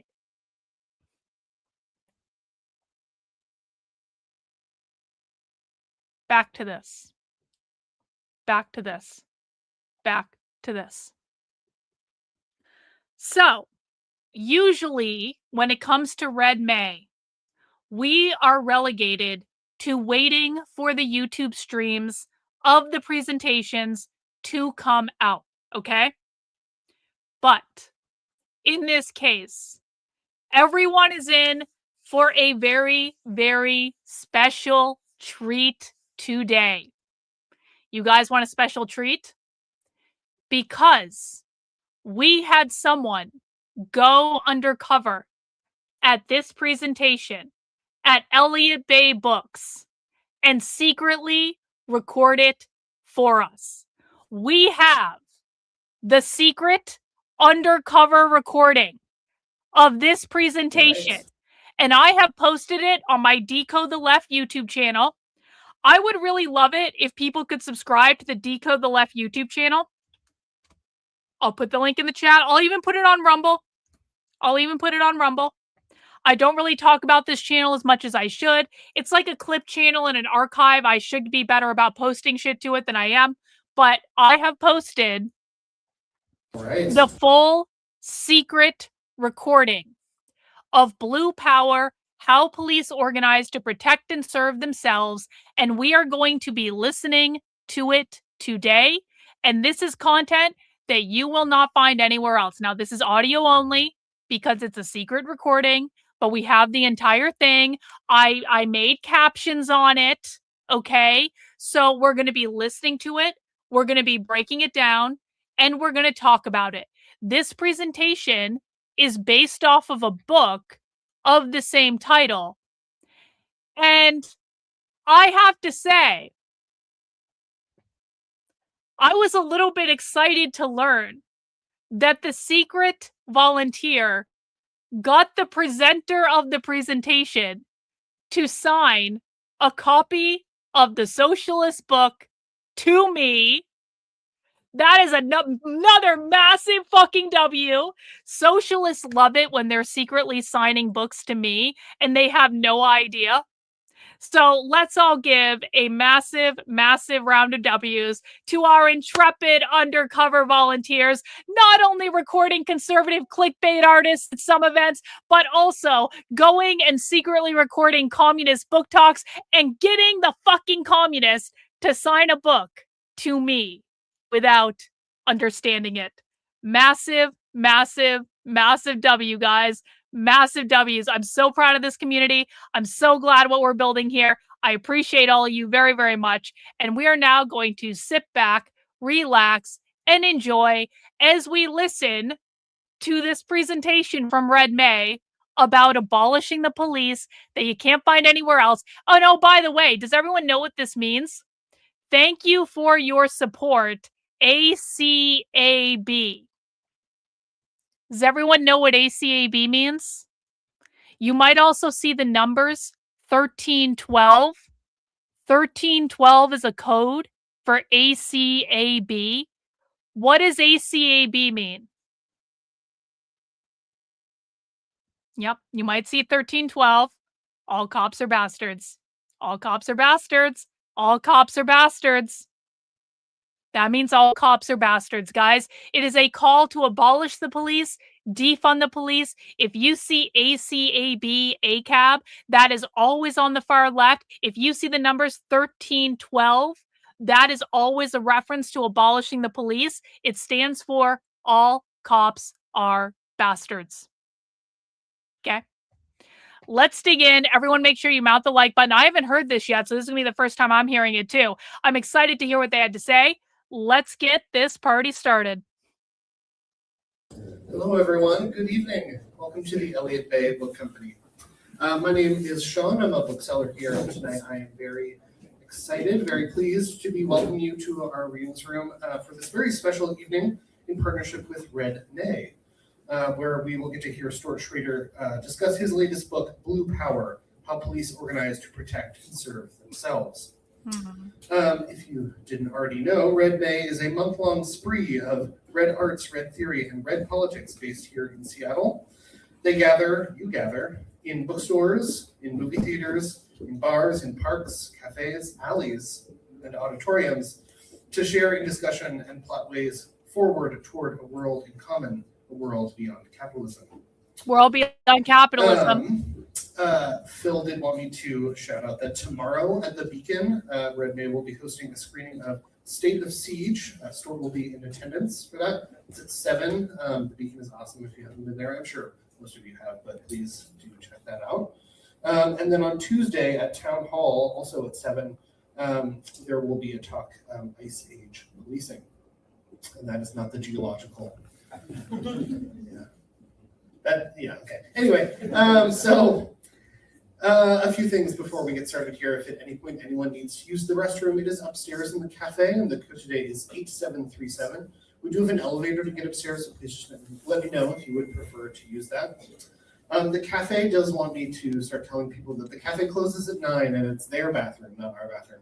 So if you need to use the bathroom after 9, please go to Big Oddfellows next door. If you tell them that you attended the event at Elliott Bay, they will give you the code to their bathroom and let you use it. After the stage portion of the evening, there will be a signing in the back, and for that signing, you'll want to just form a single line along the wall here. You can purchase your book from me, and then you can get it signed.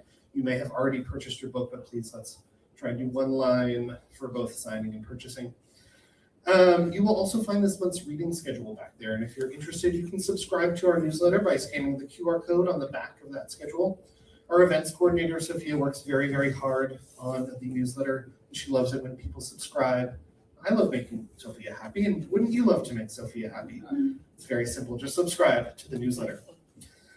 So Stuart Schrader is an associate professor of history at Johns Hopkins University, where he is the director of the Chloe Center for the Critical Study of Racism, Immigration, and Colonialism.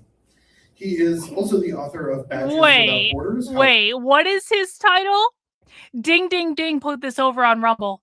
He at Johns Hopkins University, which is a fairly prestigious university, associate professor of history, where he is also the director of the Chloe Center for Critical Study of Racism, Immigration, and Colonialism.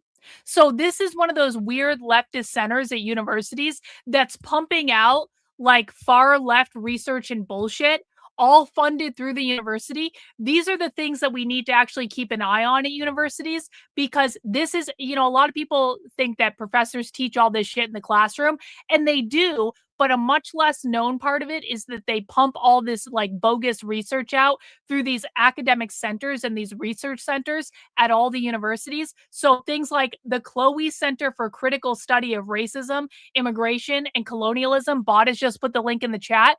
Those are some of the things that we need to keep an eye on, because that is where all the crazy shit comes from. I know, these are the green ones. It's like soiling green. It's like soiling green. The world looks green through these glasses. Global counterinsurgency transformed American policing, and he lives in Brooklyn. Stuart will be joined in conversation tonight by Teresa Rocha-Beardall. Teresa is an associate professor of sociology at the University of Washington. Her research bridges the areas of race, law, inequality, policing, family policing, indigeneity, and tribal sovereignty. Her research has appeared in Criminology, Sociology of Race and Ethnicity, the Columbia Journal of Race and Law, as well as the American Indian Culture and Research Journal, among other venues. She is currently working on her first book examining the political economy of policing in race-class subjugated communities, and conducting a 3-year study funded by the William T. Grant Foundation, exploring how tribal sovereignty can be leveraged to protect Native youth and families and the child welfare system. So without any further ado from me, thank you all so much for being here. And now, please join me in welcoming Stuart and Teresa.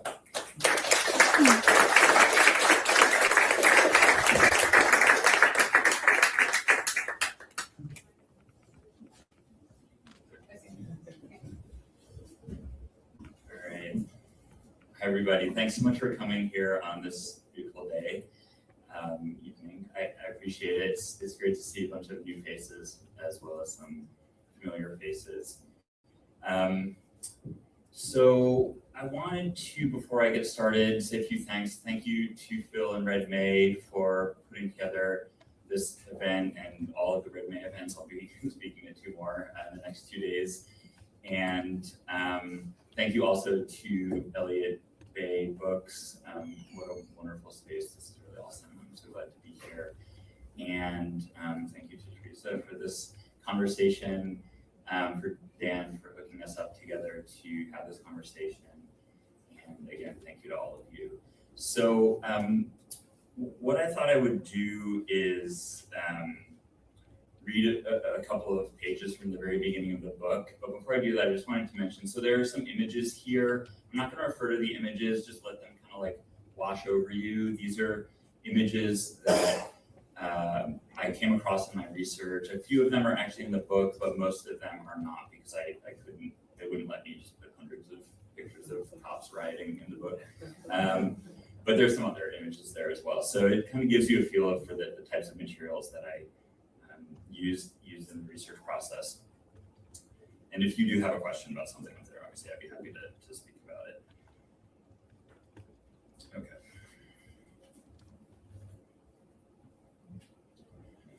Cops were pissed off. They felt disrespected by protesters, underpaid by mayors, and abused by commanding officers. Forced to accept worsening working conditions without complaint, cops were dejected, fragmented, and disorganized.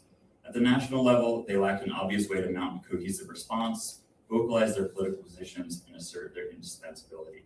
If Americans wanted to take power away from the police, many cops felt maybe they did not deserve police protection at all. One officer crystallized these frustrations while testifying before Congress. Jerome Dudzig was a leader of a nascent police union in Milwaukee, and he had come to Washington to demand that Congress protect police from unfair labor practices, particularly where overtime pay was concerned. He was direct, if a bit contorted. Gentlemen, we are getting stronger and more unified, he declared. The probability of a nationwide police walkout could be a possibility. Police certainly had leverage, but whether they were as able to use it as Dudzig suggested was another question. The year was 1970. The last time police had mounted a real strike was 1919. Then, Boston's police commissioner refused to allow officers to join the American Federation of Labor, spurring over 1,000 cops to decline to report for work. 9 people died in the street violence, fires, and looting that ensued. Police had been wary of even threatening unlawful strikes and slowdowns ever since. Labor unions steered clear of cops, seeing them largely as protectors of the bosses and the status quo. Labor unions stayed away from the cops, seeing them largely as the protectors of the bosses and the status quo. That is a perfect summation of why the left wants to abolish the police. You know, I saw someone, who was it on Twitter? I feel like it was a well-known influencer that should have known better. Oh, it was Corey DeAngelis. It was fucking Corey DeAngelis. We saw him say this in that Moms for Liberty presentation where Corey DeAngelis was like, I didn't even know they were still doing this abolish the police stuff. Abolish the police is at the center of what the left believes. The left is never, never, never, never, never going to give up abolish the police because they believe the police are the protectors of private property. The police are the protectors of the bosses. The police are the protectors of capitalism. That is, and so anyone who thinks that this is ever going to go away, you do not understand the left or what they believe at all. This is abolition is one of their central defining issues. So listen again. They're saying in the presentation, they believe the cops were the protectors of the bosses. The cops were the protectors of capitalism. To report for work. 9 people died in the street violence, fires, and looting that ensued. Police had been wary of even threatening unlawful strikes and slowdowns ever since. Labor unions steered clear of cops, seeing them largely as protectors of the bosses and the status quo, while cops mistrusted organized labor, believing it was nothing but a den of pinkos. Which they were right. Without organized bottom-up power, top-down power filled the void. The police organization most actively involved in lobbying legislators in Washington did not speak for rank-and-file officers. The International Association of Chiefs of Police represented their bosses. Its greatest accomplishment, the 1968 Omnibus Crime Control and Safe Streets Act, signed by President Lyndon Johnson, enabled the federal government to offer fiscal assistance to police agencies through the Correct, Dan. Well done. But this new outfit's focus on research and reform had little to offer cops on the beat. A new generation was realizing that if regular cops wanted change, they would have to accomplish it themselves. In 1967, the president of the Detroit Police Officers Association, Carl Parcell, broke the taboo on police strikes when he organized officers to call up sick en masse. John Cassis, leader of the New York City Patrolmen's Benevolent Association, had organized an effective campaign to convince voters to strike down civilian review of police misconduct. And his successors would follow in his footsteps to become national figures, shaping the profession far beyond the Big Apple. In Baltimore, the local Fraternal Order of Police was contending with a chapter of the American Federation of State, County, Municipal Employees to represent cops at the bargaining table, and each was trying to outdo the other through political appeals beyond the workplace. A few San Francisco cops, calling themselves the Blue Coats, remade their Officers Association into one of California's most fearsome political organizations, able to get what it wanted from the state legislature if local officials refused to cave. And when Parcell could not get a flight to Washington, the Milwaukee Professional Policemen's Protective Association took the case to Congress, putting Dudzik and his colleague Robert Kleesmith briefly into the spotlight.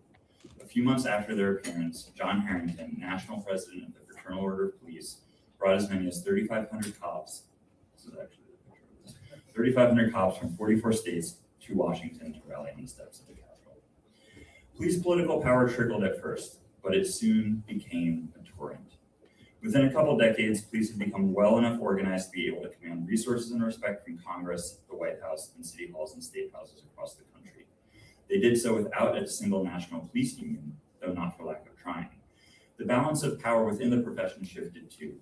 If chiefs and commanders wanted to survive, they had to accommodate or exceed to rank and file power. Cops grew unafraid to wield this power openly, uproariously, and sometimes illegally.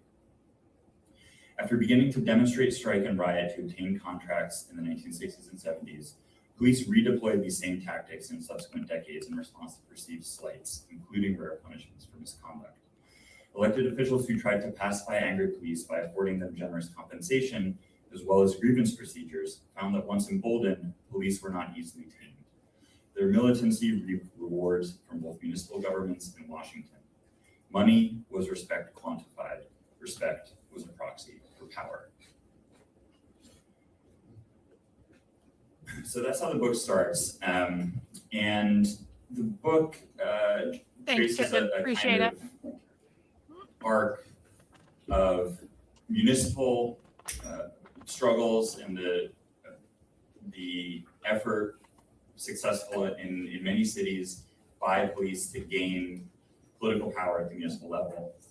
When they can't get what they want at the municipal level, they start pivoting to the state house, to the state legislature. Cops in San Francisco, who I write about, were pioneers of this strategy. And so that transformation happens from the 60s into the 70s, and then going into the 80s and the 1990s, police figured out how to gain power in Congress. The initial effort that I mentioned in the beginning of the book in 1970 to gain power in Congress was not really successful. But what changed was that the composition of the Senate and the House developed in such a way that police-friendly legislators started to gain particularly powerful positions in subcommittees. One of them was a guy you may have heard of named Joe Biden. He was really interested in helping police. He came into office as a kind of new type of Northern Democrat. The guy he had defeated to become the senator in Delaware was this sort of classic Cold War liberal. Throughout the 60s, even into the 70s, he was still kind of ranting about Stalin. And Joe Biden was like, who cares about Stalin? Let's talk about street crime. And that transformation really enabled police to gain a foothold in Congress. And that led to the 1994 crime bill, which was still to this day the largest crime bill. And even as police were gaining power at these increasing scales, they were still maintaining their fearsome power at the municipal level in towns and cities across the country. And so toward the end of the book, I kind of spend a lot of time in New York City and show the kind of relationship between these kind of municipal and federal levels of power. Maybe the one other thing I'll say just by way of introduction is that the book is about the political power of police. Okay, so Tangle Bliss is saying, so they don't include everyone, why not? And this is in response to Average Person very patiently explaining in the chat that you cannot be a cop and be part of a socialist organization. And by the way, when I say cop, that includes ICE, that includes DHS, that includes like the other militarized things that they don't like, because they believe the cops are no different than ICE and yada, yada, yada. We covered that on the channel. So Average Person is saying you cannot be a cop and part of their socialist organization, because if they find out that you're a cop, they will kick you out. And so no, they don't include everyone. If you believe the left includes everyone, you've watched too much conservative propaganda. The left is not inclusive. The left does not include people who uphold the capitalist order. Cops are the protectors of capitalism. Socialists want to overthrow capitalism. Why on earth would they include cops if they want to overthrow the system they believe the cops protect? To emphasize the political power, which mostly is wielded behind closed doors in, offices at the State House, in collective bargaining, etc. To emphasize that is not to de-emphasize or ignore what I would call the operational power of police. Instead, it's just to say that I think many of us in this room have a pretty good understanding of the operational power of police. Over the past decade or 2 decades, scholars, journalists, activists have done a really great job of alerting us to what police do in the streets on a daily basis, from stopping a motorist on the side of the street to controlling protests and even engaging in covert forms of surveillance and so forth. So that operational power of police is essential, it's irreducible, but I think we have a pretty good understanding of it, whereas we have a less robust understanding of the kind of behind the scenes way that police engage in political power in self-interested ways. And so this book tries to shift that focus and show that what makes police different from other types of, say, public sector unions is that they're able to marry their political power with their operational power. Oh, yeah. Is this why they still kick the Portland police in the ass, even though the Portland police are soft as fuck on them? There is nothing that the Portland police can ever do to get on their side. W's in the chat for Charles. Thank you so much for the 5 channel memberships. Yeah, guys, can we get the channel memberships going, please? Can we get that? We don't even have 20 channel memberships yet. We have 100 as a goal today. Can we please get the channel memberships going? That would be rad. But yeah, so the Portland police are never going to be beloved or validated by the socialists.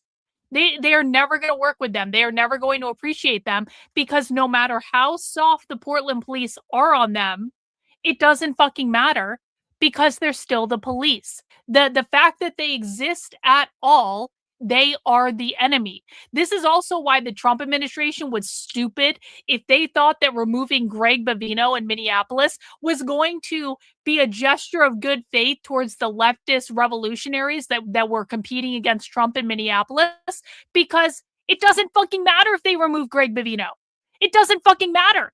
It doesn't fucking matter if they only go after criminals and not other illegals. It doesn't fucking matter. There is literally nothing that the Trump administration or anyone else can do to get the left to stop doing what they're doing. And they need to learn this and really fucking internalize it, because there is no compromise with the left. There is none. And so, yeah, exactly correct. Like, it's never going to work. Let's see. Well, you're in a class right now, so sarcasm is not appreciated when you're in a class. We need to teach people things, not deal with bullshit. Come on. Democrats are friendly fascists because they operate within the capitalist system. True, Hans. True, true, true. The police will always be the police to the left. True. Okay, I'm sorry. Far too stupid to be here. Goodbye. Deported from the channel. We don't deal with bullshit here. Cynthia! Thank you, Cynthia. 5 channel memberships. W's. Thank you, Cynthia, my dear. There we go. There we go.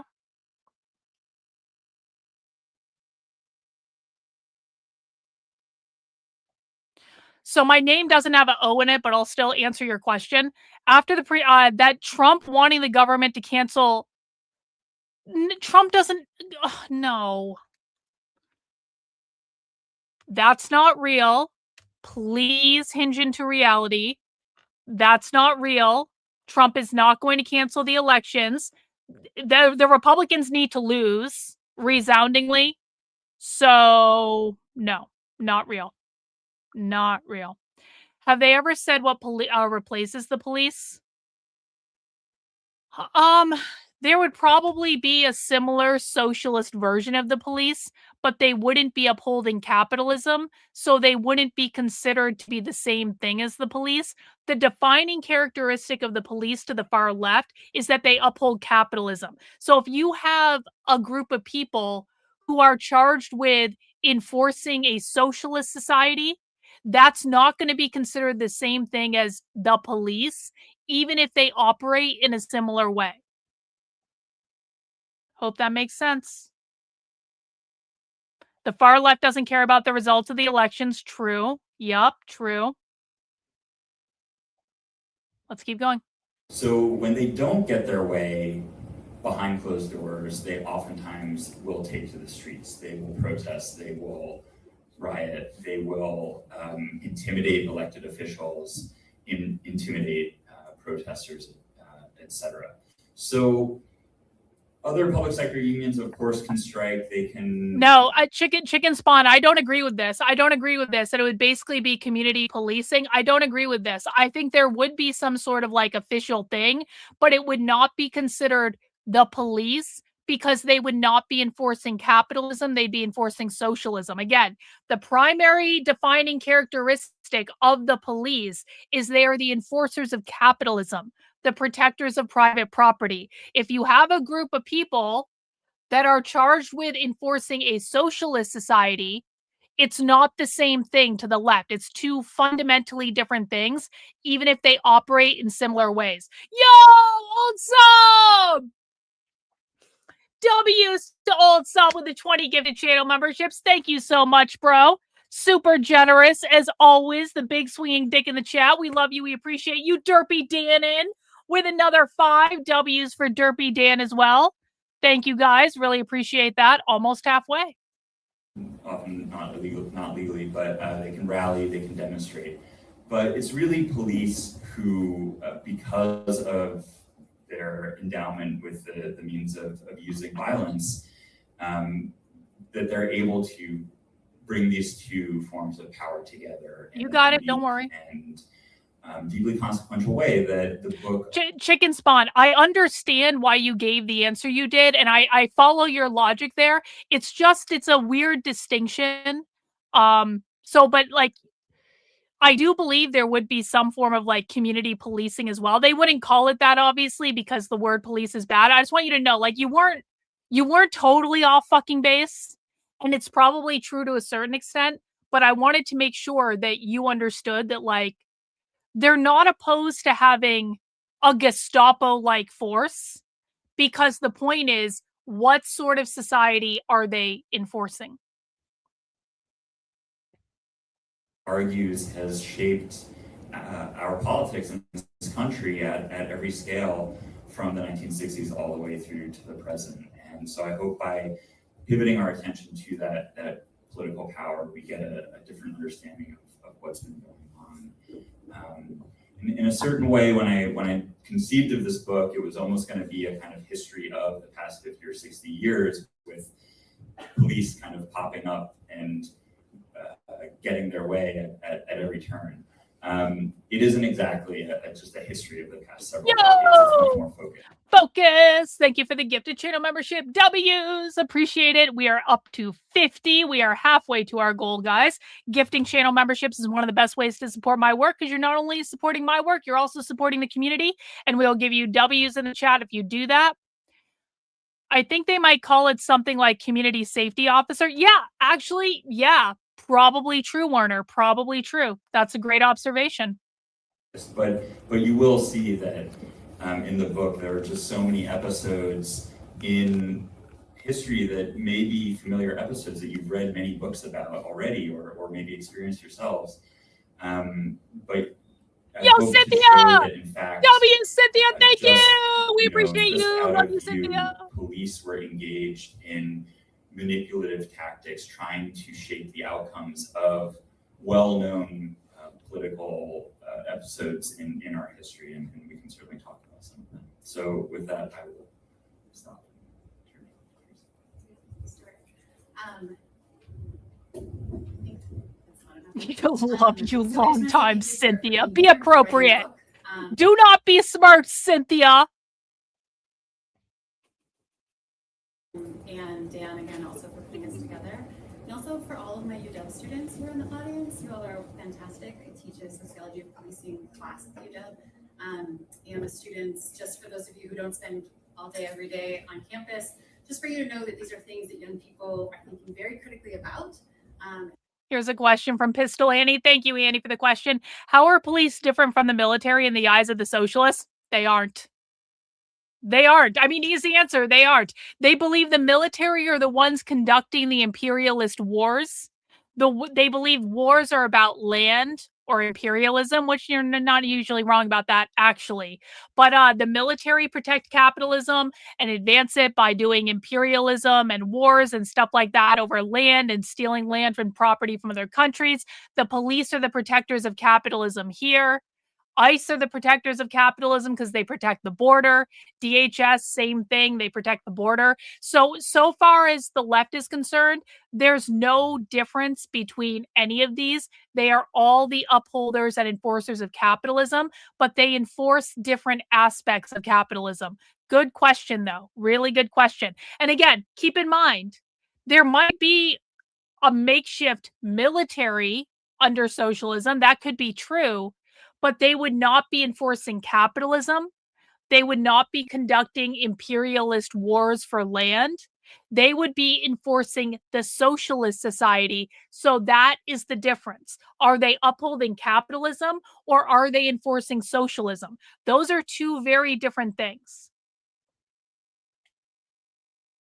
And are making room in their course schedules to be able to take this. Well, the CTU are socialists. Hang on. The Chicago Teachers Union are self-professed socialists. Like they just are. So they're not wrong that the Chicago Teachers Unions are socialists. They are run by socialists. Stacey Davis Gates, who's the head of the Chicago Teachers Union, overtly socialist. She's been doing shit with Haymarket Books for years and years and years before she was the president of the CTU. Jackson Potter, we have on video talking about violently overthrowing the government. He is the VP of the CTU. They are overtly socialist. Brandon Johnson is a Democratic socialist that they don't really like because they don't believe that Brandon Johnson goes far enough. Even when they're not going on to study it as like a full-time sort of area of But they'll work with him sometimes, but they don't really like him. So a little bit about, for the audience, and also maybe for you, Stuart, because you might not know this. So I come to the study of police labor power through sort of the side door, where my police labor I'm trained as a power. lawyer and a sociologist, and what did the socialist just say? Hang on. I'm trained as a lawyer. I'm trained as a lawyer and a sociologist. I was to understand that socialists didn't have jobs. This socialist seems to be a lawyer. Where do they get their legal funding from? Do you guys know how many members of Antifa are lawyers? Not an insignificant amount. They're lawyers. They are the lawyers. So it is true that like the National Lawyers Guild is a factor. Of course, we know that for sure. I'm not dismissing that. But it's not just the National Lawyers Guild where they get their funding for all their lawyers. There are a lot of people in Antifa who are fucking lawyers. W. Shikalago, thank you so much. And she's an associate professor at the University of Washington. Okay. And a sociologist, and my dissertation work began with what do people do when they're harmed by police? All the myriad ways that they engage it, they refuse it, they ignore it, they try to sue a city, they try to find evidence to prove that it happened, all of these different things that people did. And the arrows always went back to, through the interviews, the arrows always went back to the ways they were stymied from actually being able to get redress or reform or all of the things that maybe many of us in this room hope will happen when there is justifiable evidence beyond a shadow of a doubt that officers have done horrible, heinous things to people, that something should be done. And they would go to great lengths to get the evidence, and the city would settle for a cheap price so that it wouldn't, the full files wouldn't be available to the public. And at every turn, the police union was, of course, orchestrating all of these things. They were orchestrating what internal affairs did. The police union are their enemies, guys. The far left controls all unions, all of them, except for the police union. The police union are their enemy. The police union are not on their side. And so you can hear them say, they're going to tell you exactly what they believe about the police unions. They believe they are not real unions because unions are about workers' rights and all that proletariat bullshit. The police unions are about upholding capitalism. And at every turn, the police union was, of course, orchestrating all of these things. They were orchestrating what internal affairs did and didn't do. They would orchestrate who was in internal affairs and when to rotate officers there, so that they wouldn't have any past knowledge, so that when they were subpoenaed to court that they could say that they didn't know what was going on in the past. So I didn't set out to study police labor unions, is the long story short. But I got there through the way that people Thank you, average person. to run up against closed doors. And this kind of mirage of justice. When the state harms you, what do you do and what happens in the end? So my questions kind of come from that angle, and I will just kind of jump into some of the, I think, really interesting things that for those of you who haven't read it, and most of you probably haven't because it's like hot off the presses, I want Stuart to talk about some of the, I think, really kind of cool high points that I hope draw you in. Okay, so the part that you just read opens us up with this sort of like, cops are pissed off, like they are almost like abused and ignored, and they take to Washington to try to get some relief and attention. Of course, what they're not saying in that venue and other venues is all the ways that they are very, very busy manipulating the public, who as taxpayers, we pay salaries, pensions, benefits, often in perpetuity for officers. And they're also not talking about the ways they're manipulating and subverting power within the department as well. And so you give us, I mean, he takes us across the country, across like decades. There are so many amazing examples of this. And I'm hoping that you can talk about a few of the escalating tactics that officers were using, both to refuse the public and also to refuse command inside of the department simultaneously. Yeah. Well, so as I said, I make this distinction between command, between chiefs who are running departments and rank and file officers. And I think that we typically tend to, when we speak about the police, we typically tend to speak in a kind of monolithic tone, as if police departments are unitary. And what I found in this research is that that is often not true. And in the 1960s, because of the the urban rebellions, because of social movements, the anti-war movement, civil rights and Black Power, feminist movement. There was a lot of social turmoil that cops were being called upon to respond to, and they were not doing so effectively. There was also increasing violent crime, and police chiefs wanted to answer demands from the public, from elected officials, to kind of take control over the situation. And so in many cases, what they proposed was reform measures. And oftentimes these entailed new types of training, raising the standards to make it so that when cops were hired, they had better levels of education, et cetera, et cetera. So the reform trend was led by the chiefs. Rank and file officers were not thrilled about reform. To some degree, they felt like it was an accusation that they were not up to the task of fighting crime and controlling protests and so forth. They also didn't like having their work routines changed. One example is before this period, many police patrolled during the daylight hours.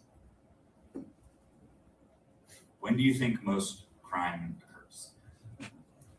Not during the daylight hours, right? So it was, it wasn't like some genius scientists revealed that in fact crime was occurring more when it was dark out. But police chiefs started to say, okay, we got to look at the evidence and maybe change the way we deploy our resources.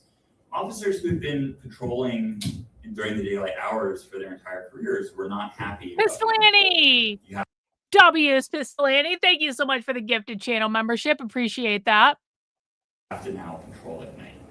You have to, be away from your family or whatever, and change your whole routine. So these types of changes were characteristic of this period, and so this kind of internal clash within departments where officers didn't like the changes and reforms that the chiefs were bringing to the table went alongside or hand in hand with a broader rejection of this kind of social turmoil that was going on.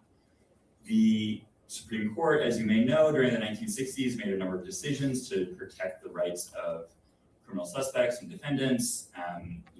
For example, Miranda rights, which we've all seen on TV. You get your rights read to you when you're arrested. That was new in the 1960s. So police thought that this was giving quote unquote criminals license. It was giving them all this leverage against the police, against the courts. So they rejected those types of political and social transformations. And of course, they rejected civil rights. They rejected, in many cases, desegregation. They rejected pushes for civilian review of police misconduct. So all of this came together to power their energetic multi-city mobilization to gain greater control over their working conditions, which they were able to do through the collective bargaining process in many cases. And what happened was that cities and states changed their laws in the 1960s to enable collective bargaining of public sector workers. So teachers, sanitation workers, et cetera, they all started to gain the right to unionize around the same time. And police kind of rode that wave to sign new legal agreements that would allow them to collectively bargain.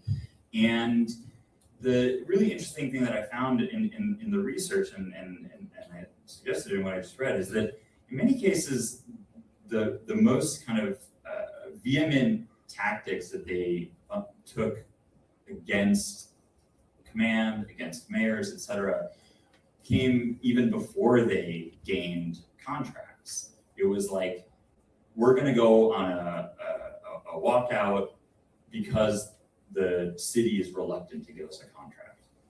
So what happened was that soon enough, in most cities, they did eventually gain contracts. They gained grievance procedures. In some cases, we gain arbitration rights, all the things that other public sector unions had access to. And there were a number of sociologists and labor experts. Toki Fan and W, lawyers thank who were you. writing at the Appreciate it, time, and they bro. were saying, well, yes, police are doing all this wild stuff, but once we give them contracts, they're going to calm down. They'll relax. They'll become just like every other union. They just negotiate a new contract every few years. See, he just said people were confused about the police. They thought that if they just gave the police a good contract, they would be like every other union. But they're not like every other union because they are the enforcers of capitalism, the enforcers of power, the enforcers of oppression.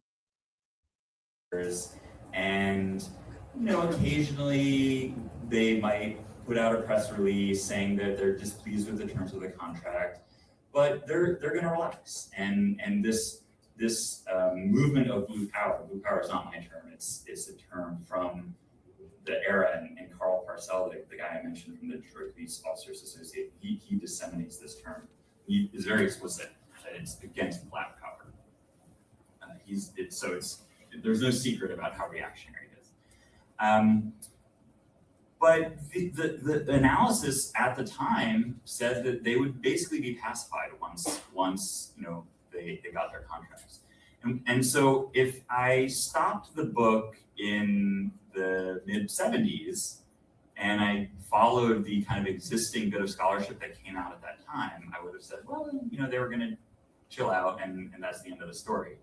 But of course, I lived through the 2000s. I lived in New York City. I lived through the intense fights that the police union in New York City, the Police Benevolent Association, put up against Mayor Bill de Blasio. And so I knew that it was not the case that police, once they got their contracts, calmed down. And so the book really shows that from the period in the 70s when they get their contracts, they continue to wage these really intense battles by striking, by calling out sick en masse, by working to rules. So for example, I have an example in the book of in Baltimore, there was a police strike in 1974. And officers said, well, not all of us are going to walk out. Some of us are going to follow the law to the closest minute detail. So our job is to turn in any lost property that we come across in Our job is to turn in any lost property because private property, is capitalism. If they found a penny on the street, they would pick it up and say, this is lost property, and we have to turn it in, and we have to file a report and create all this paperwork. And so it really gummed up the whole system. So there's lots of examples like this of police manipulating their operations again in order to get what they want politically. I'm so glad you brought up the penny. The penny is a really great example of these kind of small and big ways that Stewart is able to kind of track across time about how police are slowing down their own work, often by doing their work, and the consequences for then public safety, however we might imagine it, as members of the public. I want to just sort of reiterate the point for all of us in the room is that in the book, you do a really good job of showing us kind of the fits and starts and the fragmentation of police labor organizing across time and place. And I'm wondering if you could help us to draw, because you draw this distinction in the book between like what organized labor looks like and what the fraternal order of police looks like, and what are those two things, and how are they in conversation, and what happens maybe in Maryland, and why that matters for how we understand policing today. Yeah, so I use the term police union to encompass lots of different types of organizations and associations. And I actually follow the lead of basically a textbook that's called something like Police Political Power, like how to use it. I can't remember. But they say, look, there's lots of different terms. There's the Fraternal Order of Police, there's the blah, blah, blah association, benevolent, blah, blah. Who cares? Just call them all unions, because basically at the end of the day, what they're trying to do is negotiate contracts, file grievances, get into arbitration so they can get arbitration awards to their liking, etc. But it was the case originally that there was great skepticism, as I mentioned, among police of organized labor. And from the other side, organized labor was skeptical of police. And organized labor are the labor unions. They are skeptical of the police because the labor unions are in fundamental contradiction to the police, and the police knew they were all communists, and so they were skeptical of them. the organizations that come to that become police unions, most of them have no history with organized labor. So the Fraternal Order of Police, the Benevolent Associations, etc., Police Officers Association, like in Detroit, San Francisco, they start out as credit unions. They start out as kind of insurance organizations. The police union started out as a bank.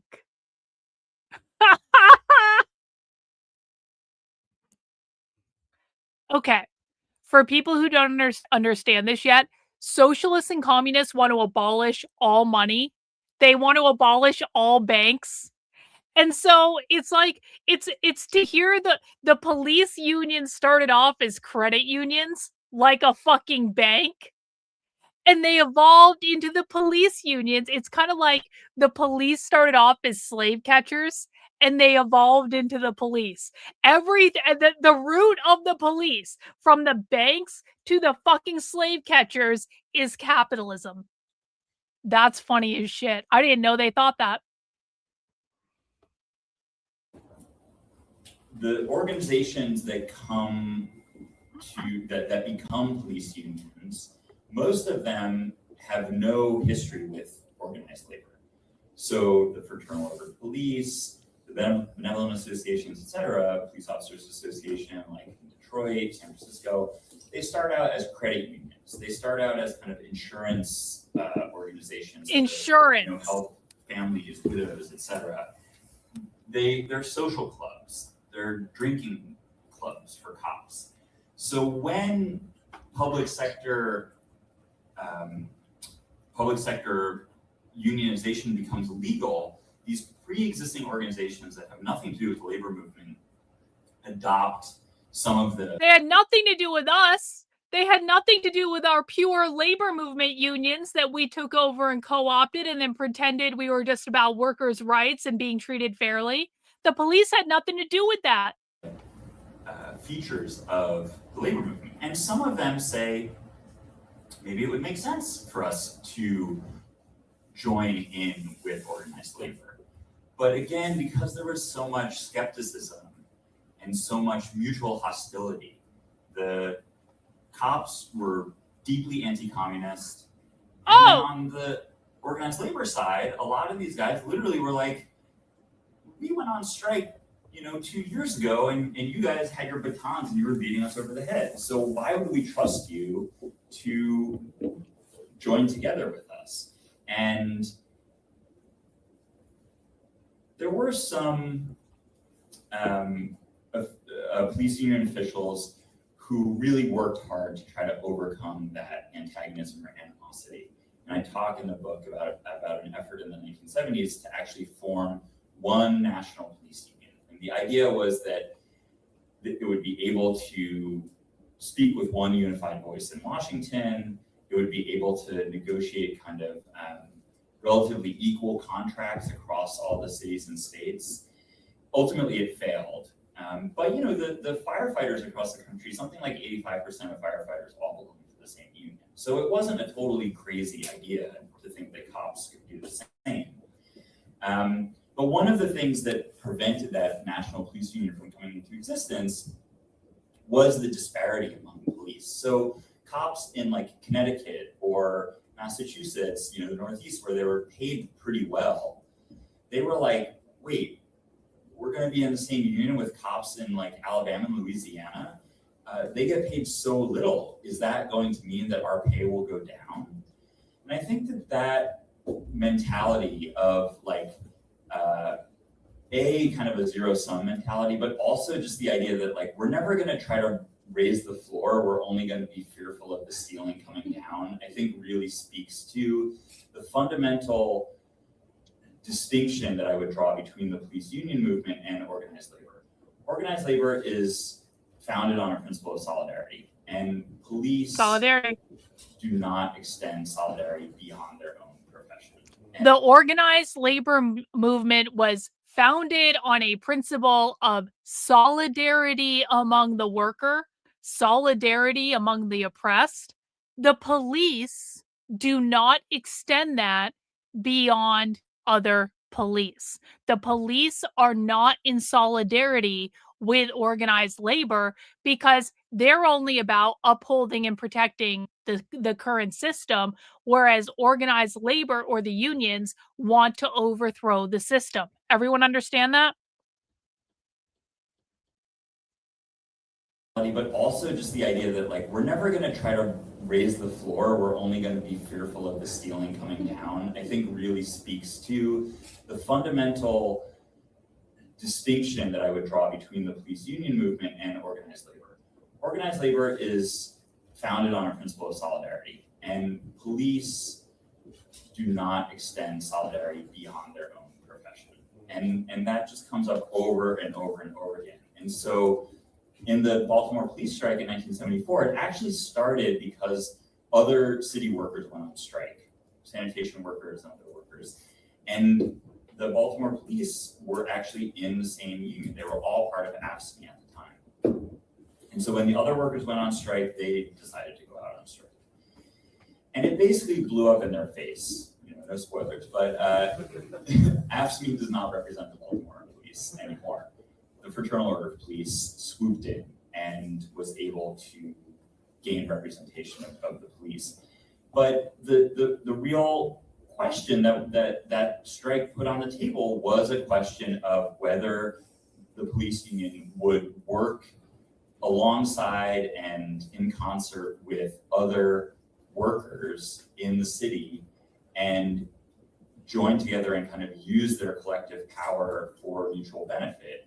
And it didn't pan out that way, and that was kind of a breaking point where after that moment, organized labor and the police union movement, although there still are some entanglements, and there are also efforts by activists to break those entanglements to the present, but they're minimal. They're really minimal. In general, organizations like See you, Nathaniel. Police, which is really, really big and has a national reach, although it in various cities and states operates like a union, it really disclaims any relationship with labor.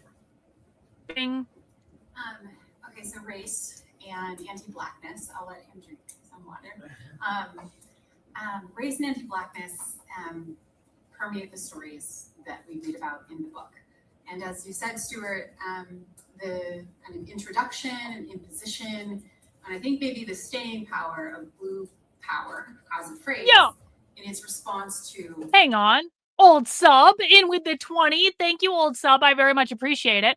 I'm way behind on the stream, but you are the greatest, Dr. K. Love you teaching, love my chat comrades, and really enjoy the hard time you give the retard conservatives. Hey, thanks, old sub. I really very much appreciate that. We appreciate old sub for all his contributions, especially all the channel memberships he gives out. The channel probably wouldn't be functioning as well without him. Thank you, old sub, for everything you do. We appreciate you. Not Black power. Was really profound throughout the chapters. And then you take us to San Francisco, to the Blue Coats. Can you help us to understand who the Blue Coats are? The Blue Why Coats. they mattered, and then how this idea of blue power then becomes both a shield and a weapon for all kinds of reform, race-related and otherwise. Yeah. So I think like this photo is actually I think it's a Black police officer at a protest. So another thing that was happening in this period at the beginning of the era of police unionization as we know it today was that police departments were integrating. And many cities did already have some Black police officers, but there was a new, younger generation of more militant Black police officers. Many of them saw in themselves a relationship to the civil rights movement, even, I wouldn't say Black power, but in some cases, Black nationalist and kind of cultural nationalist ideologies informed how they thought, how they spoke, how they dressed, how they engaged with others. And so the real question was, will police departments, where there are, in basically all of them, there are a lot of older white racist cops who don't want young new Black cops, will they allow the hiring and then even promotion of these recruits and new officers? And because of the new whole regime of civil rights law and equal opportunity law that had come into being in the 1960s, there were challenges both, there were challenges to the old guard, sticking to their guns and preventing the hiring and promotion of new officers. They couldn't just be so explicit and bigoted as they had been in the past.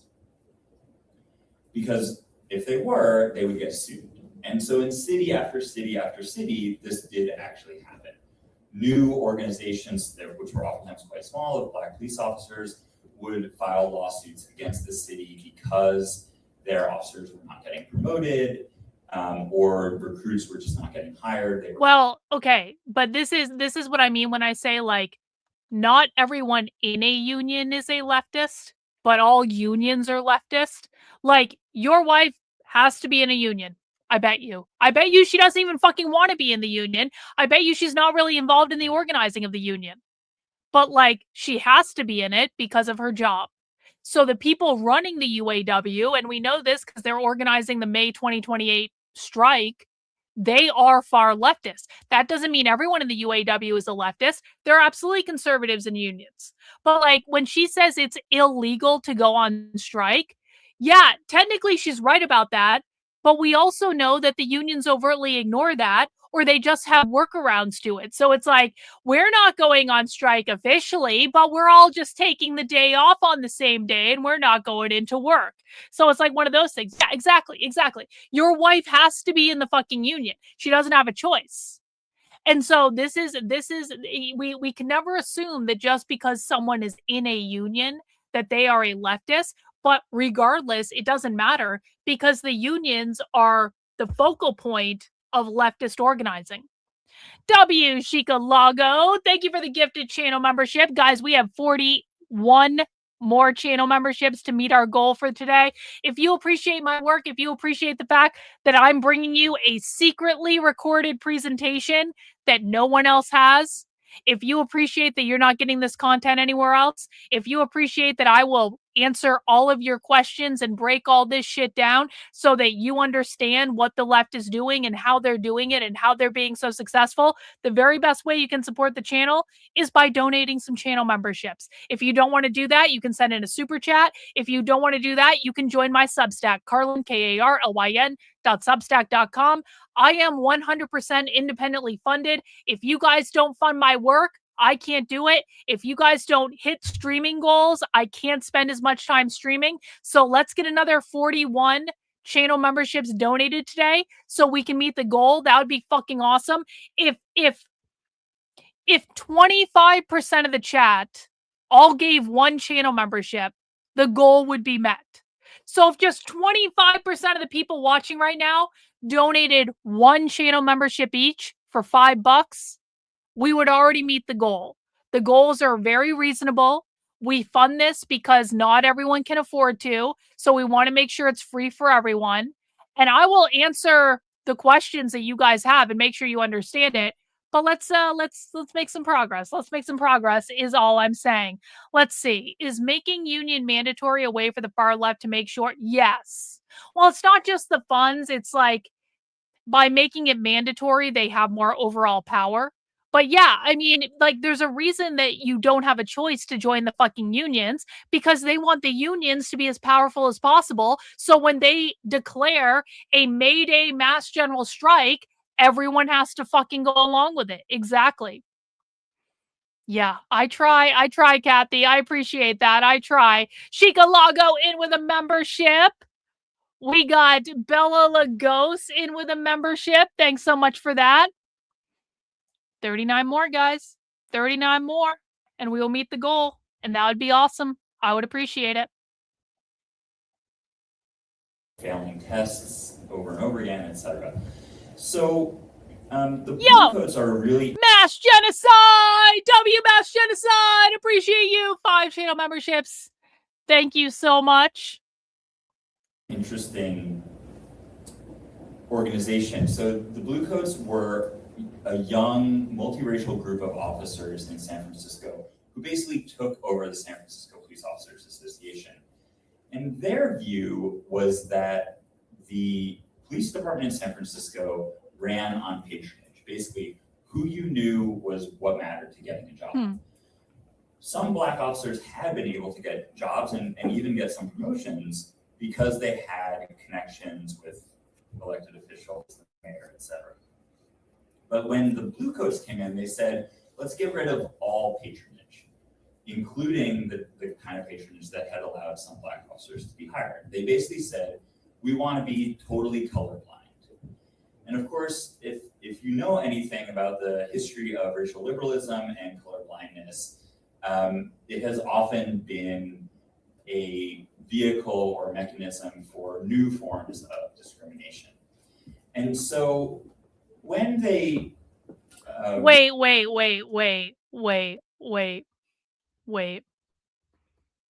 You guys are going to love this. You guys are going to love this. Pop quiz for the chat. Why would colorblindness lead to racial discrimination? Why does the left oppose colorblindness? Because they believe colorblindness leads to additional systemic racism or oppression enforced by the capitalist system. Listen. Elected officials, the mayor, etc. But when the blue coats came in, they said, let's get rid of all patronage, including the kind of patronage that had allowed some Black officers to be hired. They basically said, we want to be totally colorblind. And of course, if you know anything about the history of racial liberalism and colorblindness, it has often been a vehicle or mechanism for new forms of discrimination.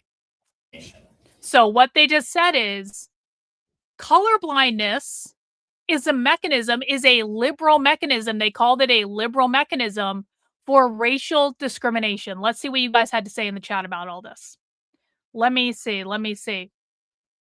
Colorblindness equals meritocracy. So if you're hiring someone based on merit rather than based on other factors, you are enforcing a system of meritocracy. Meritocracy upholds capitalism. Meritocracy upholds inequity, not inequality, inequity. So we don't want meritocracy because colorblindness leads to meritocracy, which is the enforcement mechanism of capitalism. Meritocracy means some people have access to resources that other people don't have because they oppose meritocracy. Exactly, Adam. They don't want meritocracy, guys. They don't want equality. You guys have got to learn the difference between equality and equity. They don't want everyone shows up and the best person gets the job. That is equality. They want equity. All resources belong to all people. That's about redistribution of wealth. That's about from each according to their ability to each according to their need.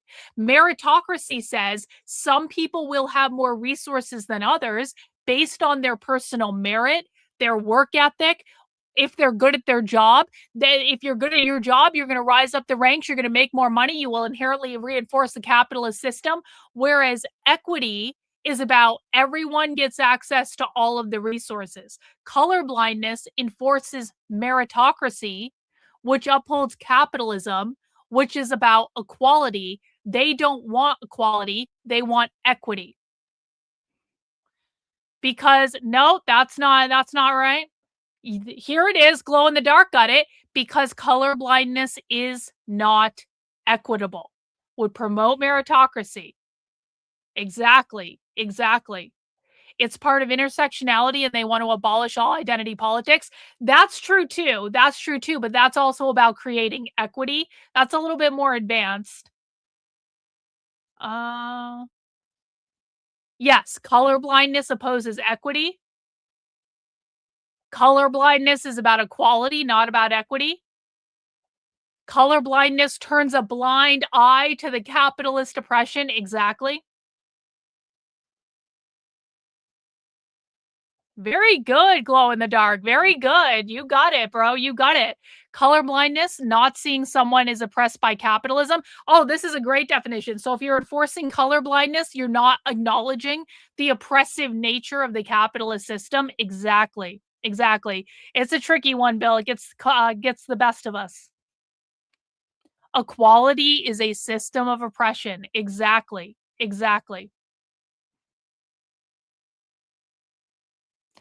They believe race is a socially constructed category. So yeah, I mean, they don't believe race is real. They believe it's a socially constructed category to feed the capitalist system. Well done, guys. Well done.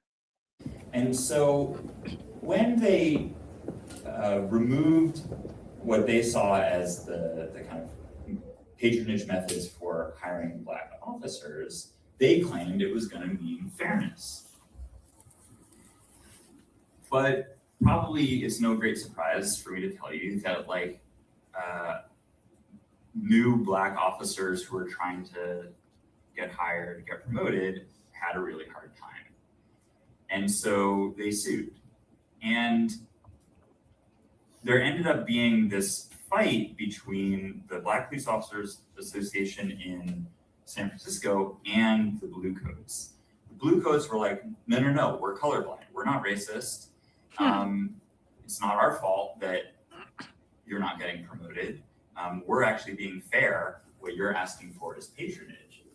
But the lawsuit, of course, provided extensive data, as these lawsuits always do, to show that MB, thank you so much for the gifted channel membership, MacB. I want to remind everyone that YouTube channel members are invited to YouTube channel members are invited to MacB's movie night in the supporter Discord at 9 p.m. MacB is starting, what is he calling it?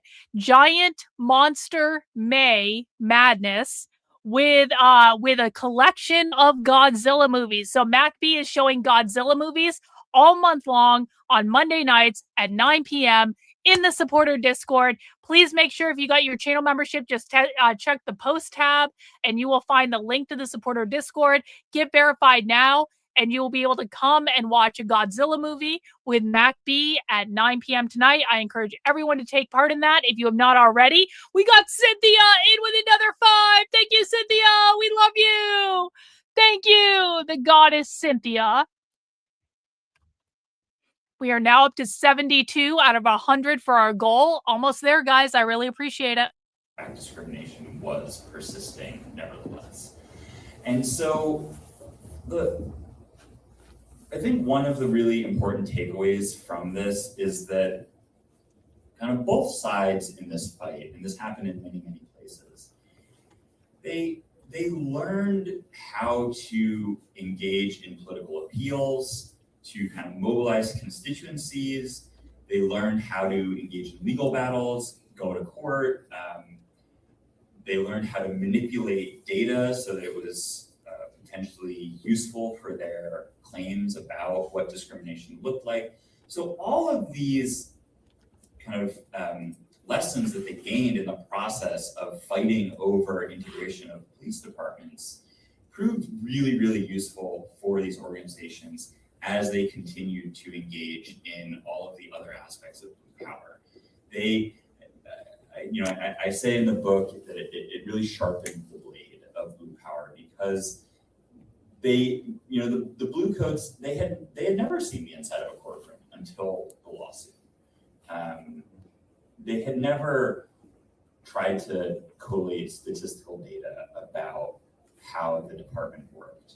So this ultimately became quite useful to them. And I think the story, if we come up to the present, in many, many cities across the country, police departments are well integrated. For example, in New York City, there are more non-white police than white police in the largest police department in the country. But the department's ability to promote officers of color up the ranks has been severely limited. It changed a little bit under Eric Adams, but then there were other problems that arose. And the police unions, particularly the Police Benevolent Association in New York City, but in general, many police unions, they still remain mostly white. So even though at the kind of patrol rank, departments have integrated, it still remains the case that the kind of hierarchies that control the departments are much less integrated. And I appreciate in the book too, you tell us that really every loss is not a loss, it's a training ground. It's a training ground, exactly as you said. It puts cops into courtrooms.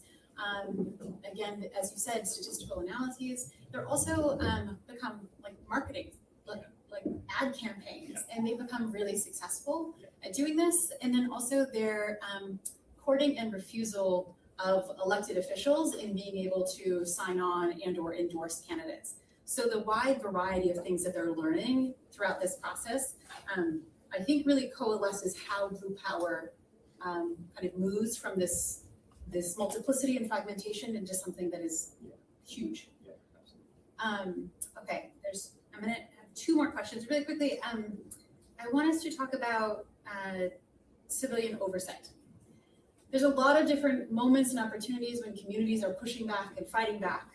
But civilian oversight is a particular kind of national call for reform. Often there's an assumption that if we just had more of us analyzing what they're doing, perhaps we'd be able to kind of figure out what is just and unjust. But civilian oversight has a long history with blue power. What is that history? Okay, I want to tell you what they're going to say. The far left believes the police cannot be reformed. One of the problems they have with liberals is that liberals want to reform the police. They want to make the police better. They want to fix the system with small incremental changes. The far left believes that there is no possible way to reform the police because the police are a product of capitalism, descended from slave catchers, and you cannot reform a fundamentally corrupt system. So that is why the left is abolish the police. This is why they hate the Democrats too. This is why they're pissed off at the mayor of Minneapolis. This is why they're pissed off at Tim Walz, because both the mayor of Minneapolis and Tim Walz refused to say abolish the police. They wanted to reform the police. They wanted to make things better. Whereas these are far left radicals who believe there is no reform that's possible. They want to abolish the system entirely. Does everyone understand the difference? The liberals want to reform the police. Socialists and communists want to abolish the police and believe that reform is not possible. And what can it help us to understand about it as a reform or not today? Yeah, I mean, I think that civilian review is no panacea, but it still is something that the police unions are opposed to. Just last week, the Police Benevolent Association in New York City filed suit against the CCRB in the city. I mean, the details of that are somewhat complicated, but they still are antagonistic to civilian review. And I think that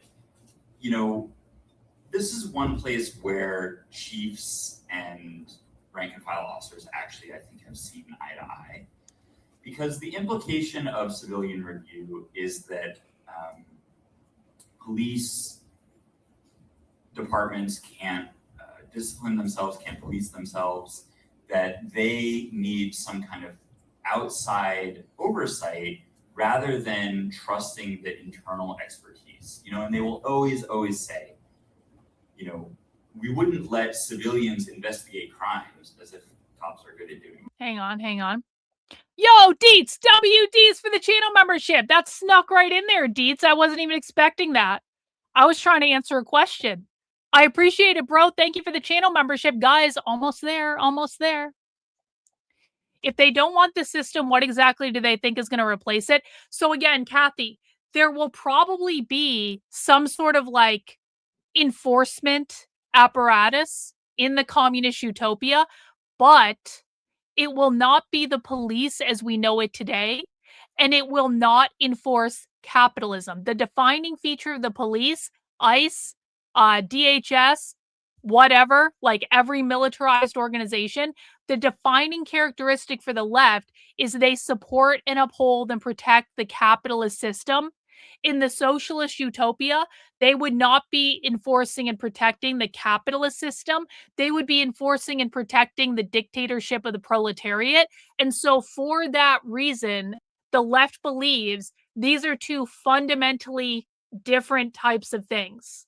It may not seem different to you, but they want to replace the people that they believe are enforcing the capitalist system, the police, with the people who are enforcing the socialist system or the utopia or the dictatorship of the proletariat. Hope that makes sense. Why would we let civilians tell us how we should do our jobs, right? And so civilian review really started to gain a lot of It's not about enforcing social justice. It's about enforcing the communal society and the collectivist society.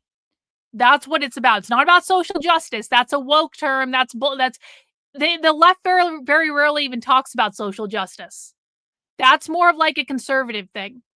It's about enforcing the Marxist utopia and getting rid of any subversive or counter-revolutionary elements to the Marxist utopia. It's about enforcing the collectivist society. momentum in the 1960s. It was widely, if you read the police literature from the time, it was widely condemned as basically a communist plot. It was like, as literally as if Moscow was trying to dismantle police departments through the vehicle of civilian review. I mean, it was quite ridiculous. I mean, if only. But yeah, it gained over time. It gained some. There were some developments of civilian review in many cities, but it just has not been able to really constrain and control police power, largely because it always comes after the fact, right? It responds to incidents after they have occurred. The idea is meant to say, like, well, if we figure out what went wrong in this incident, maybe we can prevent other incidents in the future. And there are some new ideas about civilian review. There's a pretty interesting book that recently came out called Cop. It's not a great title, but it's exactly, Kathy. Complaint review board in New York City, and he has some pretty interesting ideas for how to like renovate and reconfigure civilian review to make it a bit more effective, basically to make it proactive rather than reactive. But in general, that just hasn't been how it has worked. And police unions have been extraordinarily effective at limiting both internal disciplinary mechanisms and these kind of external reviews, as well as criminal investigations. And I talk a lot in the book about some of the ways that police have been able to stymie these types of investigations and discipline mechanisms. And sometimes they do it through their contracts, sometimes they do it through state law. There have been efforts to introduce controls at the federal level that have not totally been successful. But police have always throughout this history been thinking about ways to stymie any type of external oversight or control. You give us a short list towards the end of the book of the things we might learn from police labor organizing. And I think that your point about how officers, rank and file officers in command, how they sort of agree that this is not something that they're interested in doing, perhaps we might stop and consider pushing that idea again, knowing that then there are these two sides or hierarchy of officers who are absolutely going to join forces against it. Is something I think really helpful that you've given. Yeah, I would just say, like, the book does emphasize a lot of fractures and divisions, but I don't want to give the false impression that they can't be overcome. Police consolidate and are able to, especially in moments of crisis, even if the week before they were, at each other's throats within the department, in a moment of crisis, they will come together and put aside the differences. So last question, and this gets to the end of the book where Stuart tells us that the National Border Patrol Council becomes the first major police union to endorse Trump's run for the 2016 presidential or presidency. And you tell us a little bit about how the Border Patrol is a particular kind of policing. And The Border Patrol is a particular kind of policing. They're not different. suggest that, or I took away that moment suggested perhaps ideologically where we would have been heading as a nation, with Border Patrol supporting Trump. And we, I think, have a good idea of where we are now in that moment. And so maybe you can speak to the moment, but I'm also really interested in your thinking on cities in which officers have refused to cooperate in particular ways with federal agents and others that haven't. Oh, yeah? I don't know, maybe I'm the only person hearing this, but folks who have long been critical of police for good reason are congratulating and appreciating their local officers for their refusal to participate. So there's this like, you were problematic, but because you're anti-ICE right now, you're okay, and we side with you. And it's this really kind of murky moment. What do you think about what's happening? Well, I don't want to scoop myself too much for Tuesday night's panel. I was going to talk about some of this, but I will say that the National Border Patrol Council has a kind of interesting inverse history from most of the police unions I talk about. So most police unions kind of gain power at the municipal level. Yep. As a reminder, guys, we only have this recording because a member of my community went to this event in person and secretly recorded it yesterday. Otherwise, there may even be no documented history of this event. So everyone give a round of W's to the intrepid volunteer who went and sat through this shit in person and didn't whine and didn't complain and didn't put up a hissy fit about it and just went about them's business to collect the information for all of us. Massive, massive, massive W. I love it when this shit works out exactly like I have it planned. Yeah, we're going to be looking at Crime Think probably tomorrow. So I am aware of that. Ding, ding, ding. Thank you. Figure out the state level, and then they join together with others to work at the federal level. Of course, the National Border Patrol Council, the Border Patrol is controlled by Congress, and its budget is authorized by Congress. So it had to figure out not how to gain access to Congress, because that was already kind of a given. It was how to... Yeah. It turns out that sitting down, shutting the fuck up and listening is not just something we do on the YouTube channel. When I tell people, sit down, shut the fuck up and listen, I am literally training you to be able to go to leftist stuff in person, where the only way, guys, to get recordings like this is to sit down, shut the fuck up, and listen. This is literally, I'm not just being a bitch here.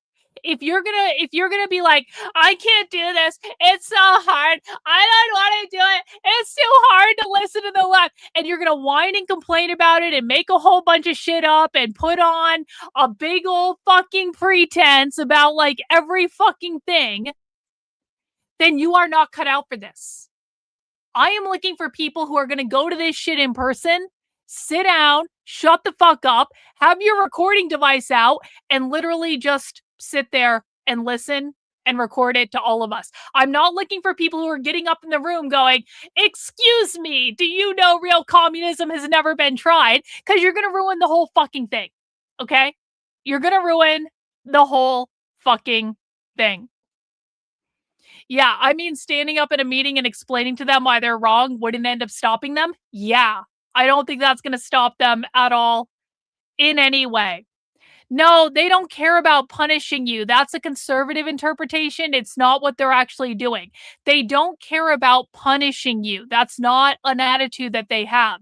They care about reinforcing, achieving, and creating their system and then making people conform to their system. But it's not about punishment. It's not about inflicting pain. Hey, Loki, thanks for being a member of the channel for 5 months. My top lip is connected to my bottom lip. Yeah, we all have to do it. We all have to do it. These people will tell you everything they want to do if you just sit down, shut the fuck up, remain silent, have your recording device out, not out where they can see it, but like where you can get the recording. By the way, guys, you can get recording devices that you can wear on a necklace. You can get them on Amazon for like $30. You can get a recording device that you stick in your pocket. They're about this big. I have a bunch of them. Just turn it on, stick it in your pocket or stick it in your shirt pocket or whatever and record it that way. I have multiple necklaces that you can't tell are recording devices. You wear it around your neck, you turn it on, you just sit there, and then that's all you need to do.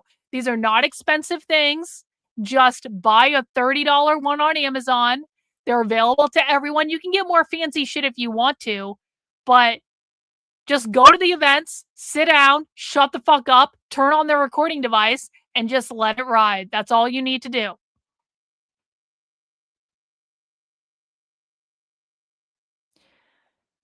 Am I right to say that if all your needs are met, you won't do crime? That is what they believe, Chad. Yes. Once capitalism is abolished and everyone has access to the resources they need, they believe there will be no crime. Exactly.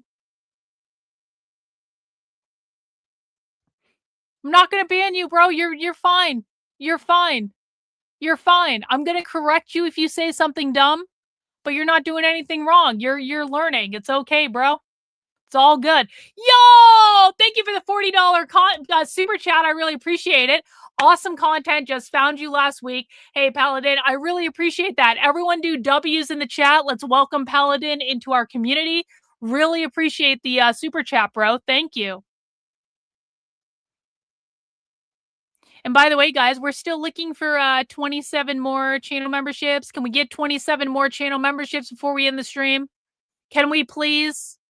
If 27 people just send in one channel membership, we meet the goal. That would be rad. I would appreciate it. Leverage local situations for their own gain. So what they did was start to focus on quote unquote immigrant crime, particularly in the borderlands, and get these kind of really xenophobic, immigration restrictionist type of people elected into Congress from the border. No, Toki Fan W, thank you! Say, you know, back home, my constituents are getting murdered by illegal immigrants or whatever, you know, and like they would say really wild and outrageous stuff. And that was the Border Patrol's kind of strategy, or the union's kind of strategy to then ultimately expand the Border Patrol. And it was quite successful. And as you might know, you know, the Border Patrol expanded from the 1990s into the 2000s. Loki! W's, thank you! Which was created after September 11th. And then in Trump. Hang on. We're going to go back and listen to this. Anthony W's, thank you so much for the membership. Guys, that's like, we're almost there, guys. We only need 24 more. Can we just knock out 24 channel memberships right now? Can we just knock off? Now we need 23 W's in the chat to Loki. Can we just knock off 23 more channel memberships right now? Can we just do it?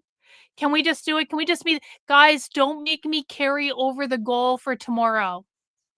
If we don't meet the goal today, I have to carry it over for tomorrow. Can we just knock out 23 more before I finish the presentation? I'm just gonna wait. I'm just gonna wait patiently. Deets W, thank you for the channel membership. 22 more, guys. We only need 22 more. I know you guys can. Kilgore over on Rumble. Kilgore with a $5. W's to Kilgore over on Rumble. W's to Kathy. Thank you so much, Kathy, for the gifted channel membership. That's like 6 more. Now we're up to 84. 16 more, guys. We need Cynthia! W's to Cynthia with 5 channel memberships. Thank you, Cynthia, the goddess. The legend of Cynthia. Guys, we need 11 more. Just 11 more to meet the goal. I know you guys can do it. We got Bill in there. Geezer Bill. W's Bill. We appreciate you. 10 more, guys. 10 more. We are so fucking close. And then I will finish the presentation. And then we'll go watch Godzilla in the supporter Discord. I know we can do it. I know we can do it. Loki's also in with the super sticker. Thanks, bro. We got Milo in with a gifted channel membership. W's to Milo. Yo, Cynthia! Cynthia with a 10. W's, Cynthia! We also got Russell in there with 1. Thank you, Russell. W's. Guys, we did it. We did it. We met the goal. We met the goal. We met the goal. Thank you, you guys. I really appreciate it. Thank you for funding my work. I am 100% independently funded by people just like you. I have no political masters. You will never get a political narrative from me. You will only get the primary sources you can't get anywhere else. So I appreciate all of you. Thank you for donating. Thank you for helping me meet the goal. I really, really appreciate it. You guys rock. One Big Beautiful Bill Act, the amount of I want to rewind a little bit and go back to listen to a little bit of this. I was talking over it. Did was start to focus on quote unquote immigrant crime, particularly in the borderlands, and get these kind of really xenophobic, immigration restrictionist type of people elected into Congress from the borderlands who could say, you know, back home my constituents are getting murdered by illegal immigrants or whatever, you know, like they would say really wild and outrageous stuff. And that was the Border Patrol's kind of strategy, or the union's kind of strategy to then ultimately expand the Border Patrol. And it was quite successful. And as you might know, you know, the Border Patrol expanded from the 1990s into the 2000s. It became part of the Department of Homeland Security, which was created after September 11th. And then in Trump's One Big Beautiful Bill Act, the amount of resources for Border Patrol and ICE is just like unimaginable. They really don't know how to spend all the money that they've received. So in that sense, you know, the trajectory is really one of the kind of success of Border Patrol as a kind of blue power actor. They would say green power, I guess, because their uniforms are green.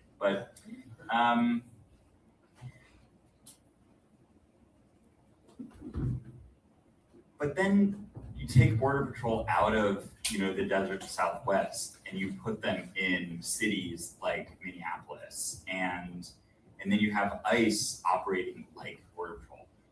What does that mean? You know, the way that ICE normally operates is in 2 ways. One, they take people out of jails who have already been detained, have what's called an immigration detainer, and they then, you know, put them into deportation proceedings or whatever. So it's basically a very boring logistical effort to just get somebody in handcuffs from a room to a van to another room. So that's one thing they do. And the other thing they do is what's called Homeland Security investigations, which are these, like, you know, somewhat sophisticated investigations where they develop probable cause, they get, you know, they gather intelligence, blah, blah, blah, and then they, you know, try to arrest, you know, in their minds, bad guys. What Border Patrol does is they just assume that anybody they encounter in the desert is my fucking mail lady is holding my fucking. I am so fucking sick of my fucking mail lady. Can I just complain for a second? My fucking mail lady has stopped delivering packages because I refuse to take the junk mail out of my mailbox. Now she's holding my shit at the post office again. fuck you, you taxpayer-funded cunt. Just deliver my fucking packages to my fucking door. Fucking mail lady. Literally. I was like, where the fuck is my ship from Whatnot? It's delayed at the fucking post office because the mail lady refuses to bring the packages to my fucking house and leave them on my fucking porch. A lawbreaker, potentially a terrorist, especially after September 11th.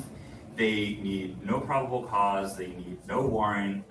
They can get away with basically anything. They engage in all kinds of brutality. So they're used to operating in the shadows, in the gullies in Arizona and Texas and so forth.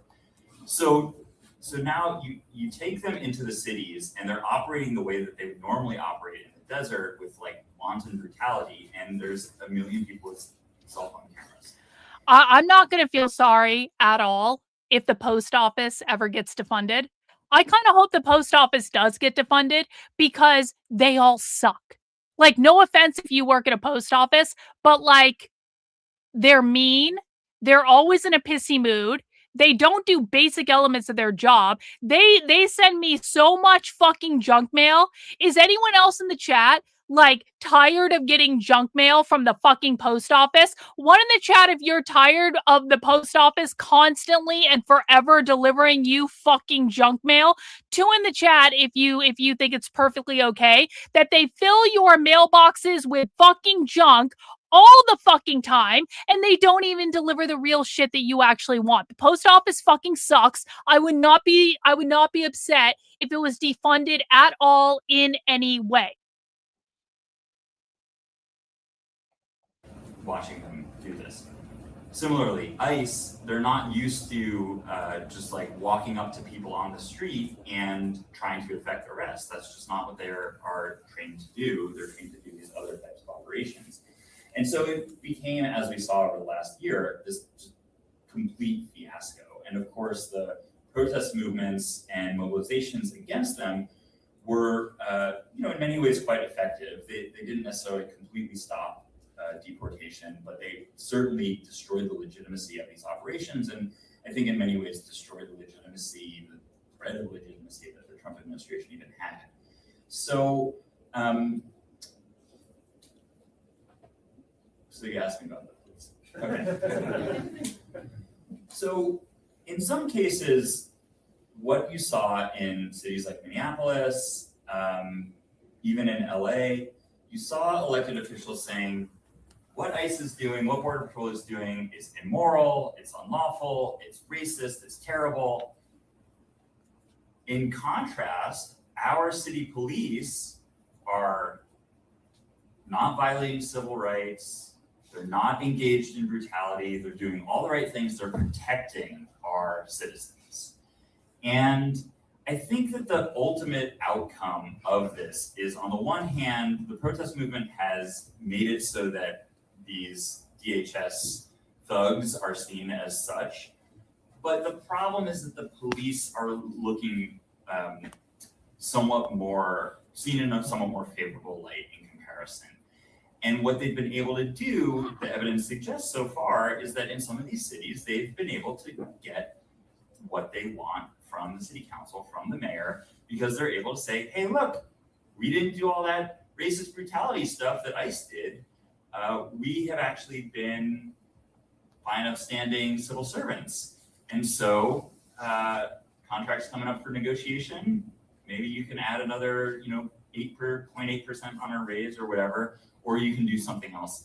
And so I think that is a somewhat worrisome trend that is unexpected and is going to result from what we saw of Trump's surge across the country.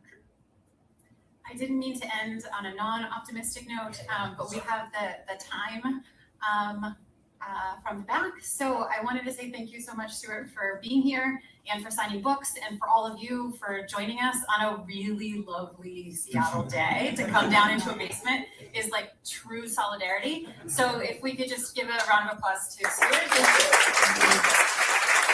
All right, that's it. That's it. That's it. We made it through the presentation. Listen, nothing super scandalous in this one, but it definitely showed us like just reinforcing what the ideas they believe about the police, how it relates to the borders and ICE and all that stuff.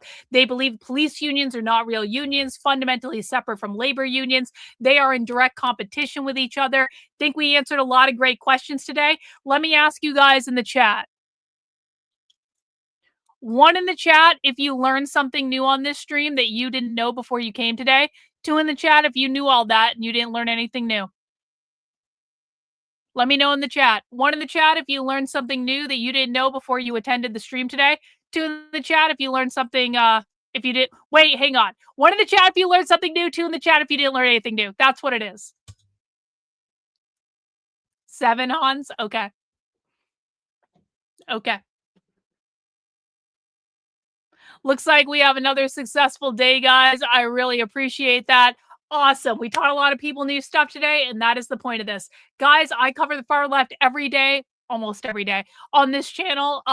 We do this regardless of what the news cycle is. This is how we stay ahead of everyone. This is how we know what's going on weeks, sometimes months, sometimes even years before conservative influencers and commentators actually discover it. I really appreciate everyone who donated 102 channel memberships today. I very much appreciate everyone who sent in super chats. You guys allow me to do what I do. I will always show up for you guys when you show up for me. We will be streaming. Uh-oh. You just got here? You have to rewind, bro. You got to rewind then. You got to rewind. I'm sorry you missed the show. I started 5 p.m. You came 3 hours late. That's your fault. That's not my fault. But luckily for you, the recording is on demand, so you can go back to the beginning and watch. Guys, I will see you tomorrow at 5 p.m. Eastern time. As a reminder, there is a movie night tonight in the supporter Discord. MacB is showing a bunch of Godzilla movies this month. There's I'm not sure which one he's showing tonight because I don't know the difference between the Godzilla movies. But if you enjoy Godzilla movies, if you enjoy monster movies, if you enjoy all that old school cult classic stuff, join MacB in the supporter Discord at 9 p.m. Eastern time tonight. So you have about 45 minutes and you can catch a Godzilla movie with him. I highly recommend people come tonight. If you enjoy that type of thing. MacB hosts a great movie night, does a great job. Mothra 1961. I don't know what that is, but I'm sure it's fucking awesome because MacB picked it out. So it must be awesome. So go join him in the supporter Discord at 9 p.m. If you were part of the May Day protests, you will be getting an email from me tonight. Just reminding you, we're trying to get the information into the system. If you tried to get into the Center for Left-Wing Studies Discord and you weren't verified yet, I did make sure to verify everyone. I'm sorry I didn't do it before this. I really thought I had. I was having a total brain fart moment. So everyone that I've seen so far has been verified in the Center for Left-Wing Studies Discord. You guys all have access to post your May Day stuff. Please make sure you do so when you get a chance so we can start bringing all the data together and do the analysis. Again, I really appreciate everyone. I'll be back at 5 p.m. tomorrow. Take care. We'll see you.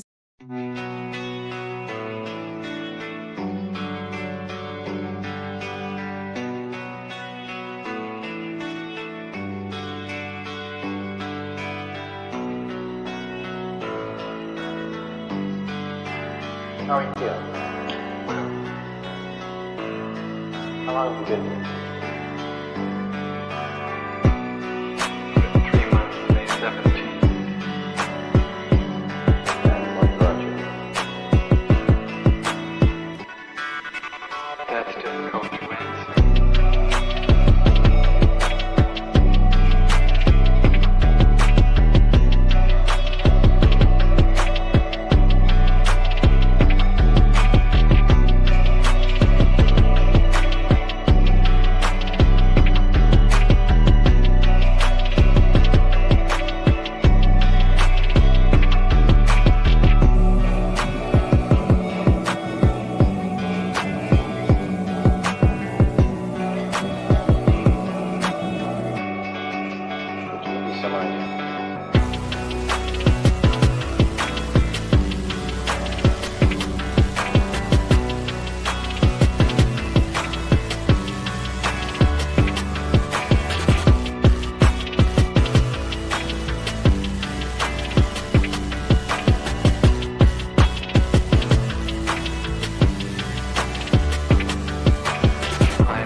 not clear. How is it that playing the piano for people has eventually resulted in your being here in the hospital?